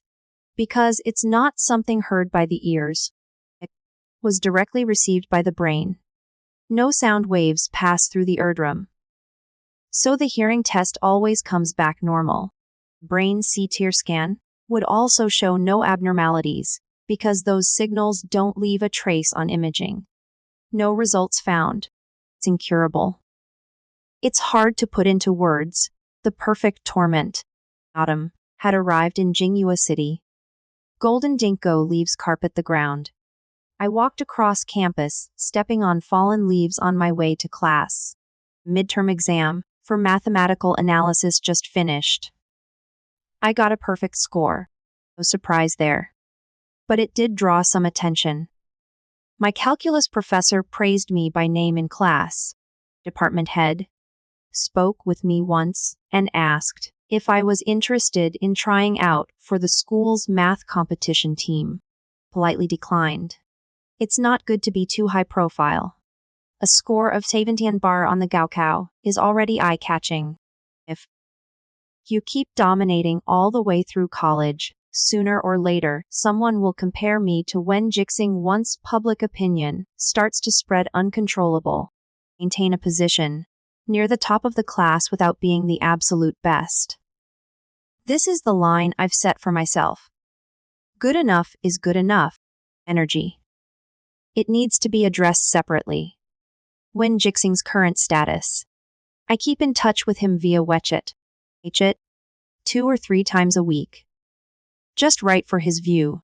Scattered words. I could piece together a rough picture of his current situation. The noise in my head persists, sometimes mild, sometimes severe. When mild, it's just a vague, background noise that doesn't interfere with daily life. Worst moments. He'd hear distinct numbers, each one popping up, as if someone had planted a counter in his brainstem. He went for 2 more counseling sessions. The counselor's assessment is anxiety with somatic symptoms. He was prescribed some anti-anxiety medication. It felt a little better after taking it. But there's no cure, because that's not anxiety. Those were the number sequences he drilled into his head every 3 to 5 days. Medicine can't fix it. His studies started to suffer as well. It's not about poor grades and his background. The coursework at Linchuan University should have been a breeze for him. But my mind always feels sluggish during class. Even with something very simple, my mind starts to wander after a while. I can't focus at all. After just 5 minutes of reading, my brain wants to check out. That's what he told me. The result of having your cognitive bandwidth maxed out. The brain's processing capacity is limited. When a portion of the bandwidth is continuously occupied by meaningless digital sequences, there's less room for clear thinking. It's like having a virus running in the background, constantly hogging the CPU. On the surface, nothing happened. But every operation is half a beat slower than normal over time. People can become dull, prone to fatigue, difficulty concentrating, memory decline. Most insidious part is these symptoms are almost identical to ordinary academic burnout. So, no one would think there was anything unusual about him, including himself. I also tend to think it's just not working hard enough or being in poor form, which makes me even more anxious. And then I sleep even worse. It's a vicious cycle. Late November, a Saturday, the phone rang. It's not Wen Jixing, it's Chen Yua. Hey Wang. Do you have a moment? Auntie wanted to ask you something. Go ahead, Auntie. Has Jixing been acting strangely again lately? Has he said anything to you? I paused to consider my words. He mentioned having trouble focusing. What's up? He failed 2 subjects on his midterms. I fell silent for a moment. I expressed appropriate surprise. Failed. But he's never failed a class before. Right, exactly. He's always been at the top of his class in every single exam since he was little. Chen Yua's voice grew urgent. When I asked him what was wrong, he just said his brain won't turn over. I asked if he wanted a tutor, and he said no. Wang. Do you think he never fully recovered after that mental breakdown he had? I'm not really sure about this, I said. Maybe. He should see a psychiatrist again. Last doctor said there was no organic issue. But if this keeps up, he might need further evaluation. Exactly. That's what I thought too. But his dad won't let him go. As the psychiatry department is bad luck. Can you believe it? In this day and age. I soothed her with a few words and hung up the phone. Sitting in the dorm, Fang Zhenbang went out to play ball. Simon Yuan is at the library. Qianling has another date with some girl he probably doesn't even know. I'm all alone. Silence. He failed a course. And Jixing failed a course, the top student in the class in my past life. Candidate for academician. Rising academic star. Failed the course during the midterm. Freshman year. At a standard first-tier university. I failed 2 courses. I leaned back in my chair, staring at the ceiling, not a trace of a smile. There was no sense of satisfaction, either. It was just a calm realization of one thing. The plan is in effect. Next, just keep things as they are. Don't increase the intensity. Don't reduce the amount.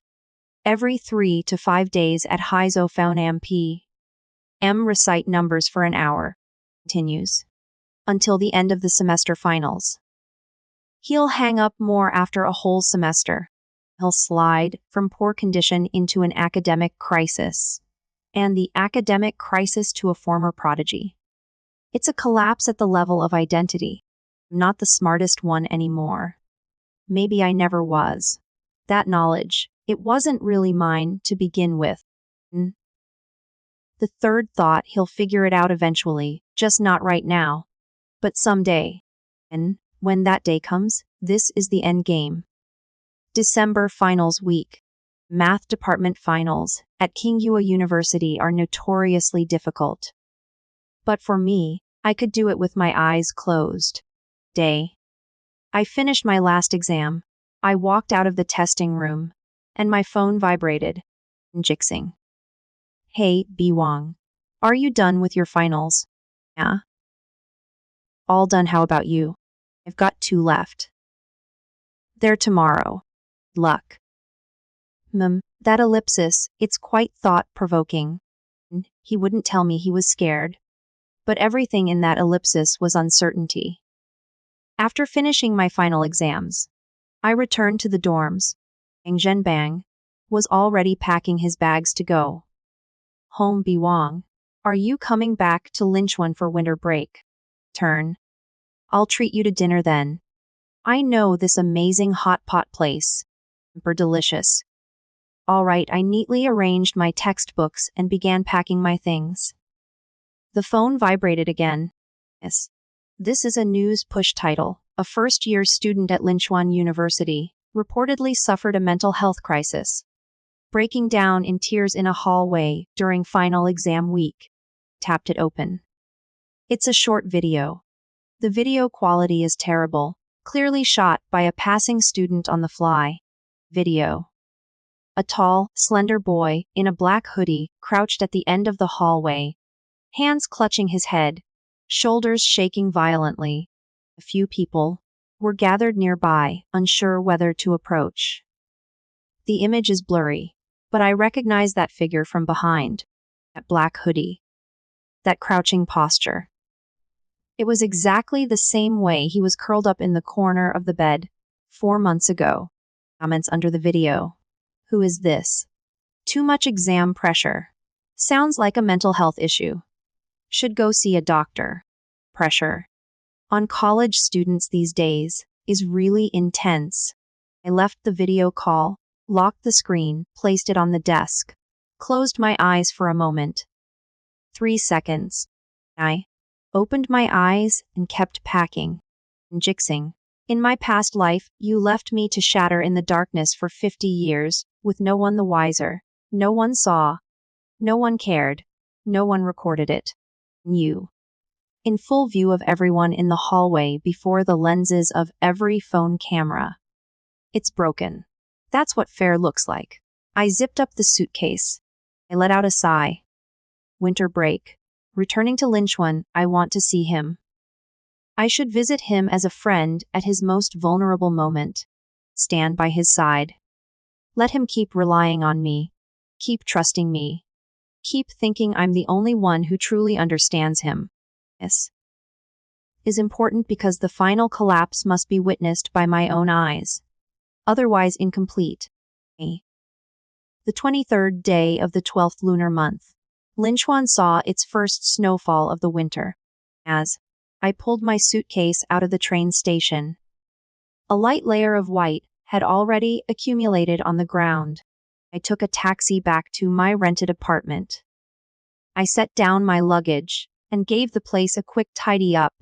Then I texted Wen Jixing, I'm back. Want to grab some food? Waited 10 minutes. Replied sure. Where to? Usual. That braised chicken place by the school gate. 6 p.m. At 6 o'clock in the evening, braised chicken with rice. He was already seated inside when I arrived by the window. I pushed the door open and glanced at him. Lost weight. A lot. The contours of his face had grown sharper than they were 4 months ago. His cheekbones stood out, his chin more pointed. The eye sockets are slightly sunken. The skin had an unhealthy, ashen pallor, lips were chapped and dry. He looked completely drained, as if all the moisture had been sucked out of him. When he saw me, he managed a faint smile. Hey Wang. You're here. There I am. I said as I sat down. Have you ordered yet? Not yet. All right. Boss, 2 orders of braised chicken, 1 spicy and 1 mild. Got it. Turned to look at him. He was tearing up a tissue, an unconscious movement. He tore the tissue into thin strips and arranged them in a row. Lost weight, I said. Yeah. He nodded. I can't really stomach the cafeteria food. No appetite. It's not my appetite, he said after a pause. It's just that my mind wanders while I'm eating. Then I forget to eat. Zoning out.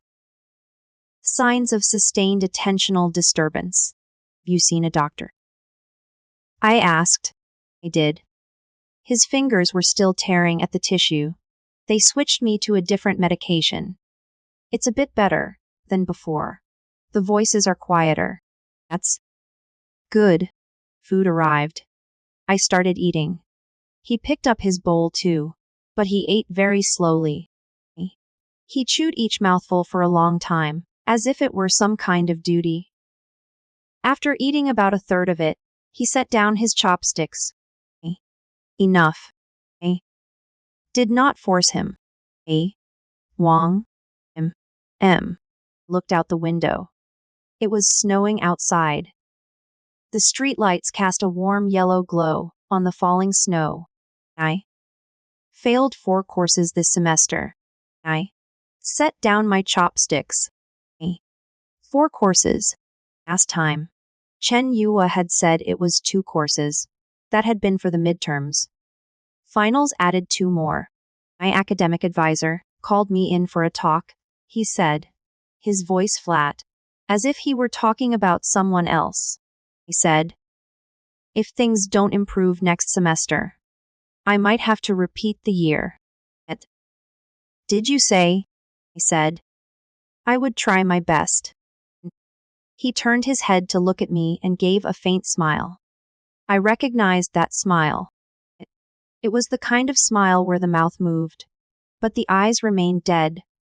For 50 years, I had stood before the mirror countless times with that same smile. Hey Wang. I need to talk to you about something. Tell me. I think I might not really be cut out for college. He said it very softly. It was like something he had been thinking about for a long time and had finally spoken aloud. I My tone was just right, neither overly dramatic nor dismissive. I can't really explain it. He lowered his head, staring at the row of paper napkins on the table. It's it's just that ever since the college entrance exams, it's like my mind hasn't been my own. I used to pick things up so easily. I'd see something once and remember it. Once I understood something, it stuck. Now, I can't remember anything. I see it and it's gone, or I remember it. But when I try to recall it a couple of days later, it feels wrong. I'm not sure anymore. He paused. And that sound. It's quieter now, but it's always there, like a mosquito. You know? How it is in the dead of night, when a mosquito keeps buzzing in your head. You can't quite pinpoint where it is. But you know it's there. His breath hitched for a moment. He forced it down. I feel like I'm getting dumber, he said, or maybe I was never smart to begin with. Those past achievements might not have been mine at all. That sentence. I had been waiting a long time for this. Finally said it. Those past achievements were not really mine. He said it himself. I did not need to spell it out. No evidence required. No need for a confrontation. He himself knew the truth perfectly well. He just had not broken through that last thin layer of pretense. Perhaps he did not know in the usual sense. Maybe it was just an intuition, a vague, indescribable feeling. Those things were not meant for me. Yeah. That was enough. Yes. Feeling would continue to eat away at him. It was more torturous than a certain truth, because a certain truth at least allows a person to cope. Doubt only leaves people hanging, stuck in the middle, neither dead nor alive. I set down my chopsticks and looked at him. Jixing. He looked up. Not stupid, I said. Voice was gentle and sincere, like something a best friend would say. At the most crucial moment, a score of soda tanty on the go-cow is not stupid at all. You're just in a slump right now. Everyone goes through rough patches. Don't be so hard on yourself. Looked at me. Something glistened in his eyes. It was not exactly a tear. It was struggle. I want to believe you, he said. But I can't convince myself. In the end, he only said 2 words. Thank you. He fell silent for a moment. I continued eating. He picked up the remaining strips of tissue paper one by one and crumpled them into a ball. Oh. Right, I said, as if something had just occurred to me. Any plans for the new year? Stay home, he said. My mom won't let me go out. And are you having a drink with me on the 13th? I'll bring something good. He hesitated for a moment. Okay, settled. Then, after the meal, I walked him to the entrance of the residential complex. The snow was falling harder now. He stood in the snow, a fine dusting of white settling on his black hoodie. Wong. M. Do you think a person can start over? I looked at him. His eyes were hard to make out in the dim light. But I knew what was in them. Start over. I repeated. It's like, if you did something wrong in the past, is there a chance to make it right? As he said this, he looked into my eyes very seriously. My heart skipped a beat. He was testing the waters. A deeper probe, much more direct than last time. Mistake. What was he implying? Did he know, or was it just a vague sense of guilt? I kept my expression neutral. Of course, I said. Who hasn't done something they regret? What matters is what you do next. He stared at me for 3 seconds, then lowered his eyes. Go home. Don't catch a cold. All right, he turned and walked into the residential compound. After a few steps, he stopped again. He did not look back. With his back to me, he said Biwang. A. I'm sorry. His voice was very soft. So soft it was almost swallowed by the snow. I stood there and watched his figure disappear around the corner of the residential complex. Snow fell on my shoulders. I'm sorry, said. He was sorry. Knew. Maybe not everything, but he knew part of it. He knew there was something to do with me, and that he had done me wrong. I stood there for a long time until a thick layer of snow had piled up on my shoulders. Then I turned around and headed in the opposite direction. My face was expressionless. Good is sorry. 50 years. Do you have any idea what 50 years means? From the age of 18 to 68. The best years of a person's life. All of it, not a second to spare, trapped in a space with no exit, serving you, yearning for you, paving the way for you, while you lived your best life outside. A simple sorry. And you think that's enough? I walked through the snow. My footprints were deep, each step leaving a clear impression. No. I do not want your apology. What I want is for you to experience it firsthand. And you have tasted everything I tasted. Fear, chaos, self-doubt, being utterly alone, and having no one believe you because they think you are losing your mind. And in the end, you will understand. All of this combined does not amount to 1/10 of my 50 years. Snow fell heavier and heavier. The world was as silent as death. I quickened my pace. Go back. Night. No more numbers. Tonight switch to something else. I wanted to learn something new, then send it to him through the link. Would it be? I thought about it. Memory. I needed to remember. Learning. Feedback transmitted all information the brain received in learning mode. If I deliberately recalled memories and reviewed the experiences of those 50 years as learning material, those memories would also pass through the link. Jixing would see the world as I saw it.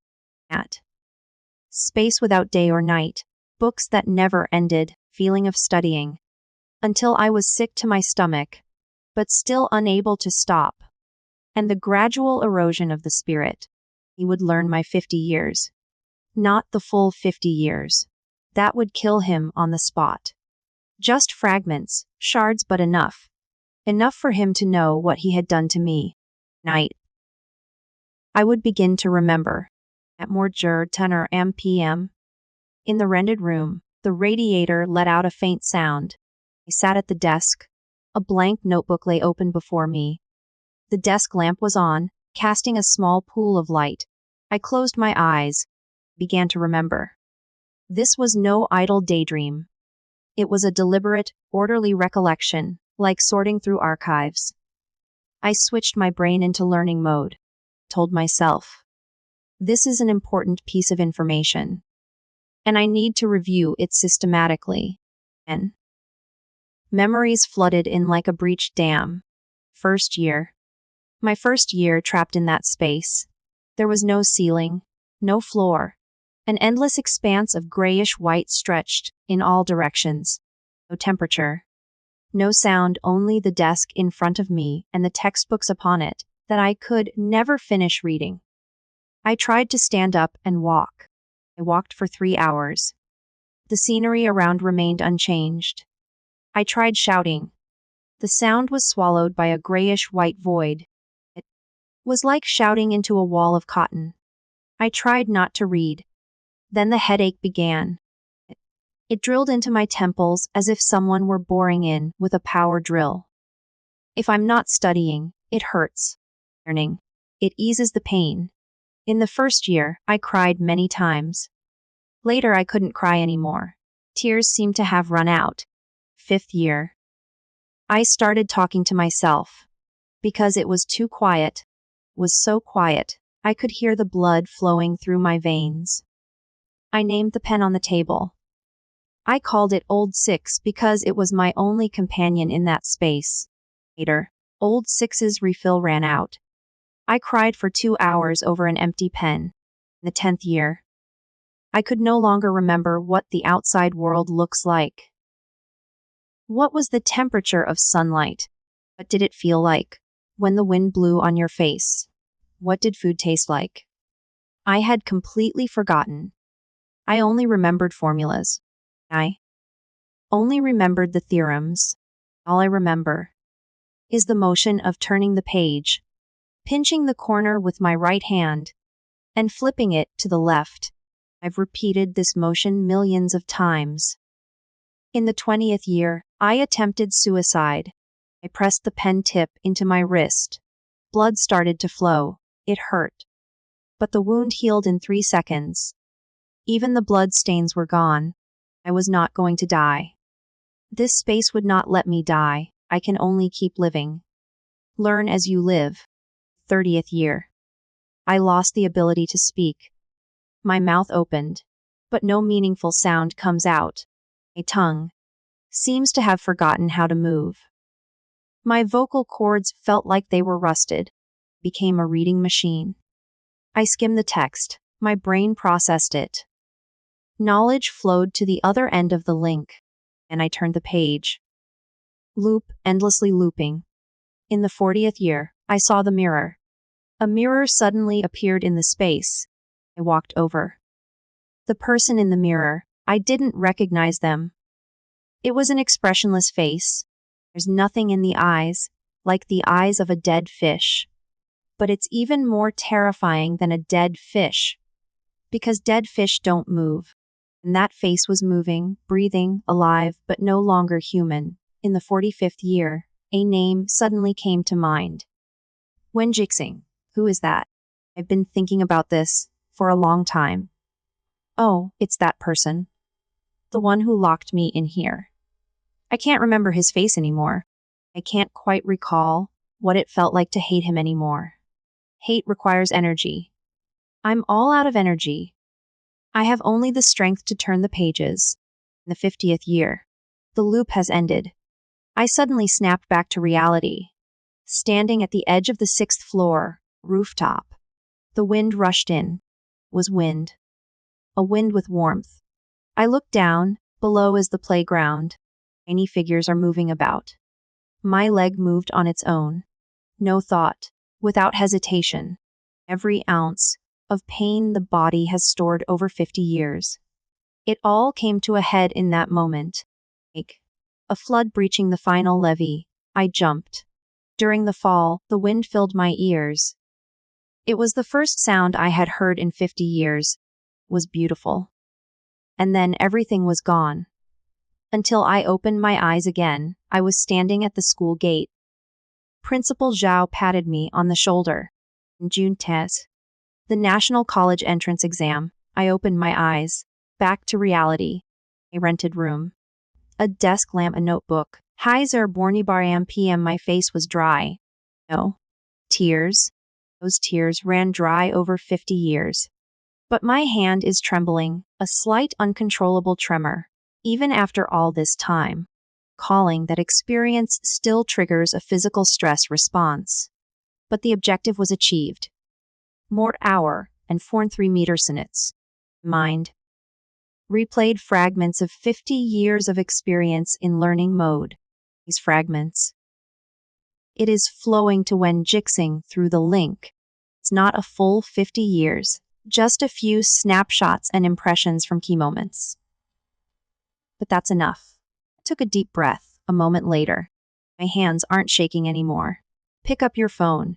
Heiser born in Verhei Wen Jixing online. His profile picture is online, but no message came through. Perhaps they're going through those scenes right now. Perhaps shivering, curled up under the covers. Perhaps they were trying to understand why they had suddenly seen a gray-white space. Why they had felt endless loneliness and despair. A. Why they had known that someone had been imprisoned for 50 years. Logging out of WeChat. Put the phone down, lie back in bed, stare at the ceiling. That's enough for today. That's the absolute limit. Anymore, and I won't be able to handle it myself. Rolled over, closed my eyes. It was time to sleep. Tomorrow, see how he reacts. Next day, the 27th day of the Mihith lunar month. The entire day, when Jixing didn't send any messages. There were no updates on his social media feed, either. Profile picture shows online. But there's silence. Didn't reach out. Either waiting, day 3, the 28th day of the Mihith lunar month. Bornger 10 in the afternoon. The phone rang. And Yua, B. Wang. Her voice was choked with tears and terror. Jixing, something's happened to him. My heart skipped a beat. Genuinely skipped a beat. What's wrong? He suddenly told me this morning that he had found out something. Said he was sorry to someone. He had ruined a person's entire life. Then he just rushed out. Where is everyone now? I don't know. His phone is off. His dad's looking for him, called the police. Biwang, can you help look for him? You know him best. I've already stood up. Auntie. Don't worry, where does he usually go? I don't know. Isn't like this before. I'll go check. I'll let you know if I find anything. I hung up the phone. I stood in the middle of the rented room. My mind was racing. He rushed out. Said, I've wronged someone. He said, I've ruined someone's entire life. He knows everything now. Those fragments of memory. They brought everything back to him. Or rather, it made him understand everything. He finally confirmed the truth he had been too afraid to face. The price of learning to give back was another person's life, and that person was me. Where is he now? I closed my eyes, feel the connection, the faint thread in the mind. Still here, still connected. Direction. I focused my attention to feel roughly to the north of the city. The school Linchuan. No more high school. I grabbed my jacket and rushed out. I hailed a taxi. Linchuan no. Mort High School. Harry, the driver, glanced at me, in a hurry, right. Car started moving. I clutched my phone, my heart pounding faster. It wasn't panic.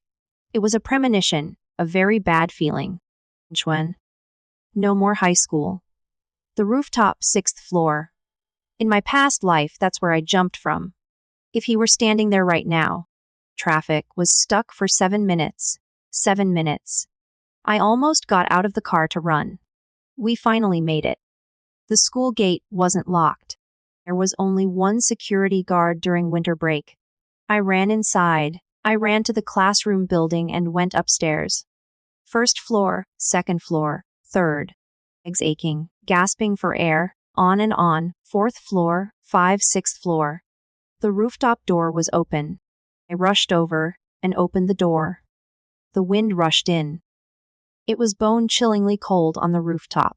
And Jixing stood at the edge with his back to me, the wind filling his school uniform, until it billowed around him. His hands hung at his sides as he looked down. It was the exact same pose as in my past life, the exact same spot, exactly the same angle. My feet were rooted to the spot.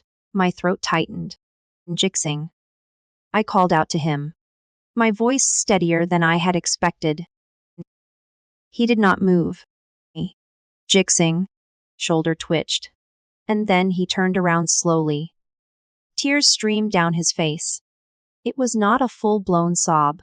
It was silent and uncontrollable, like water spilling from a broken faucet. Snot and tears mingled together. His lips trembled. He looked at me. Eyes were bloodshot and bulging. Wang, he said in a hoarse voice.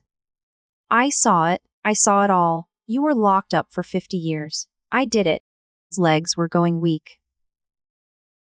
But he was still standing there at the edge. When I was 15, Something asked if I wanted to be smarter. Said, all I had to do was choose one person to learn in my place. I chose you. His voice was uneven. Because you were the quietest one in class, the one no one noticed. I thought no one would find out. I thought it was just sharing knowledge. I didn't know it would. His voice suddenly rose. I didn't know it would cost you your life. Words hit like a physical blow. They echoed across the empty rooftop. The wind tore the echoes to shreds. I stood 5 meters away from him and looked at him. I looked at this youth, who had once been as gentle and refined as jade, now shattered like porcelain dashed upon the ground. Every single piece was stained with blood. Should I say, it's okay, I forgive you, or go to hell? None of the above. I took a step forward. Back. He said, shaking his head. I don't deserve to live. Back. I repeated, Wang. I've ruined you. You haven't. He was stunned. I'm standing right here. I said, 18 years old, alive, healthy, and I scored 10 entire points. His tears fell even harder. But those 50 years are gone. I took another step closer. 3 meters. Back. I've taken everything back. Kinghua University, the top school in the city, and a life that's truly mine. 2 meters. And you are using this act of jumping as a way to run from what you're supposed to face. His body was trembling. The wind whipped his hair into a frenzy. Think jumping will settle the score. My voice turned cold. My past life. I was the one who jumped from this exact spot. At this precise angle. I know exactly what it feels like to fall. And then nothing changed. I died. You lived. You did well. You soared, no cost at all. His breathing was completely erratic. No. I took another step closer. You think jumping will absolve you? 1 meter. I moved within arm's reach of him. No. His legs went completely weak. His knees bent. He fell. But not off the edge. He dropped to the ground. His knees slammed onto the concrete rooftop with a muffled thud. He knelt there, both hands pressed against the ground. His fingernails scraped the rough concrete. His body arched into a curve. Sobs finally broke free. It was not a wail, but a strangled, choking whimper wrenched from the depths of his chest. I'm sorry. I'm sorry. I'm so sorry. Over and over again, like a broken record, I stood before him and looked down at him. The wind rushed at me from behind. It whipped my clothes, making them snap and flutter. I watched him for a long time, then crouched down to his level and looked him in the eye. And Jixing. He lifted his tear-streaked face. I will never forgive you. The last glimmer of light faded from his eyes. I don't want you to die, either. He was stunned. Death is too easy a way out. I stood up, still alive. I turned and headed for the rooftop door. Watch me thrive. Watch everything you stole be taken back, piece by piece. I pushed open the rooftop's iron door. This is what you deserve. Did not look back. I went down the stairs, one flight after another. Footsteps echoed through the empty stairwell. I stepped out of the classroom building. A light dusting of snow covered the playground. I stopped and looked up at the edge of the rooftop. No one was there. He had stepped back from the edge. I closed my eyes and took a deep breath. My hand clenched in my pocket, then loosened, tightened again, and loosened once more. In last life, jumped down from that spot. In this life, I pulled him back from that position. Not because of kindness. Not because of forgiveness. It was because his death would be the end of it. And I refused to let it end. I wanted him to live. Live with guilt. With nightmares. With those voices in his head. And to watch me stand in the spot where he had once stood, University. Top of the class. Brilliant radiance. He could only look up in awe. His lifetime. He did not steal my light. I took back what was mine. Piece by piece, right before his eyes. Snow had stopped. The clouds had parted. A beam of light filtered through a crack and fell upon my face, warm. New Year's Eve. The rented room felt devoid of any festive New Year's spirit. I cooked a bowl of dumplings just for myself. They were frozen dumplings from the supermarket. They had pork and cabbage filling. I sat at the table to eat them. The TV was off. My phone lay nearby, quiet. The time. I reached the third one, my phone lit up. A message from Wenjitsing. I didn't read it right away. I ate two more. Then, I wiped my hands and picked up my phone. A long passage of text. Hey Wang. I don't know if you'll see this message, or if you'd even want to. But I still need to say it. After that day on the rooftop, I went home. My mother held me and cried for a long time. My father slapped me, then he held me and cried too. I went to the hospital and had a comprehensive checkup, including psychiatry, psychology, and neurology. The doctor said I have moderate depression and PTSD. I've been prescribed medication and I'm taking it. But I know what's in my head can't be fixed with medicine. Every word you said on the rooftop. I haven't forgotten a single one. Death is too easy. Living is the real punishment. I will survive. It's not about atonement. There's no atoning for it. Like, 50 years cannot be repaid with apologies and tears. But I'll keep living, looking at you, seeing you doing well. It's the only thing I can do. Happy New Year, Biwang. I finished reading it. I put the phone down and kept eating the dumplings. I did not reply. When I bit into the seventh dumpling, the juice burst out and burned my mouth. I wiped the corner of my mouth, thought for a moment, picked up my phone, typed 2 words. Happy. Happy New Year. I sent them. Then locked the screen, set it aside, and kept eating. Outside the window, on New Year's Eve, sporadic fireworks crackled in the distance. Not sure whose house it's coming from. I walked to the window, opened the window. Cold. Wind rushed in. The distance. Light blooms across the sky, red, golden, like blossoms blooming one by one against a dark curtain. I leaned against the window frame, watched for a while. His lips twitched. This was the first lunar New Year's Eve since my rebirth. I was 18. Alive, studying mathematics at Kinghua University. Top in the city's science stream. Future. It's laid out clearly before my eyes. 50 years had been stolen from my past life. It took me months to start getting it back. Far from enough. But off to a good start. I closed the window, back to the desk. There was one last dumpling left in the bowl. Picked it up with the chopsticks. Ate it. Then cleared away the bowl and utensils. Wash it clean. Dry it off. Put it back in the cupboard. Sit at the table. Open the notebook.